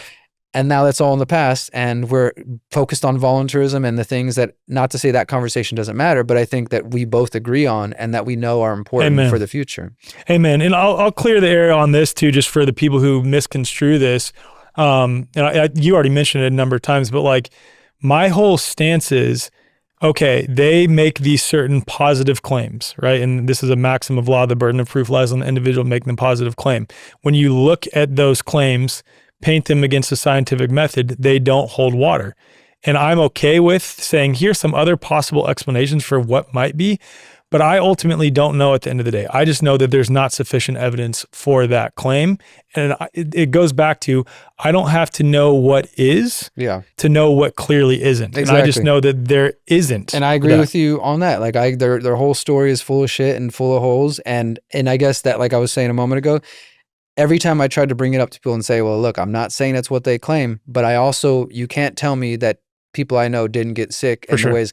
Now, that doesn't mean it was what they claim, but I definitely think something unique was happening in that time period. And it could have been a collective, fear thing that we all bought into. But it's like, again, I'm at the event where we're not focused on fear. We're talking about creating our own vision. And yet people got very, very sick. Something happened. Do you ever have a long period of time where you're working on a project and then you finally finish the project and then you get sick? Oh, absolutely. That happened to me. Well, think about that then, like where people are like stressed at where they are at home, and then they're changing terrains, changing humidity environment, changing weather patterns immediately, abruptly getting to a place. That was one of the things that I had said, not to keep going with it, but just that is one of the things I had said to Cowan in our discussion was that, is there a room for it to be a combination of these things, whether you call it germs or something else, but because I believe that the terrain matters. I've experienced this. I'm with you guys on terrain and the importance of that. And at the same time, is it not possible that as the terrain is not being taken care of and the stress and all these things you talk about, then make people more susceptible for something external? It's possible. It just goes doesn't mean it's a germ or that it's even been proven. I'm just saying, like, maybe there's some level that there is, and again, something could have been engineered, whether in that lab or somewhere else. And I definitely think that I've done reports on this. For example, when RFK got all this shit when he was talking about, he said something about like, oh, the virus has been engineered to go after Jews and black people or whatever. Well, I did an article saying, well, here's the truth in that statement. And here's the history of them working on biological weapons tied to people's DNA and genes. That does exist. So there definitely are external weapons. They're at least attempting to. Whether we call them germs or something else. And I'm not saying it's, what they claim. But so that was my point, is maybe it's both. Maybe our terrain is obviously important. And then that could make us, a weakened terrain could make us more susceptible to external stimuli. I mean, but I don't claim to know all of it. And I was okay with that. That's my point. I was like, I'm okay with not knowing. Yeah. If you feel confident to say, you know what happened, great. But why beat me up over saying, I just don't know. And I'm not going to necessarily wave that flag. You know, That's a fair take. And I think that's where, again, people misconstrue what we're saying too. And there is some people who take it to the extreme and they're making their own positive claims regarding what it was. Whereas most of us are just saying it's clearly not that. Here's some other possible explanations for what it might be. And I'm open to all that. I'm open to all that. Yeah.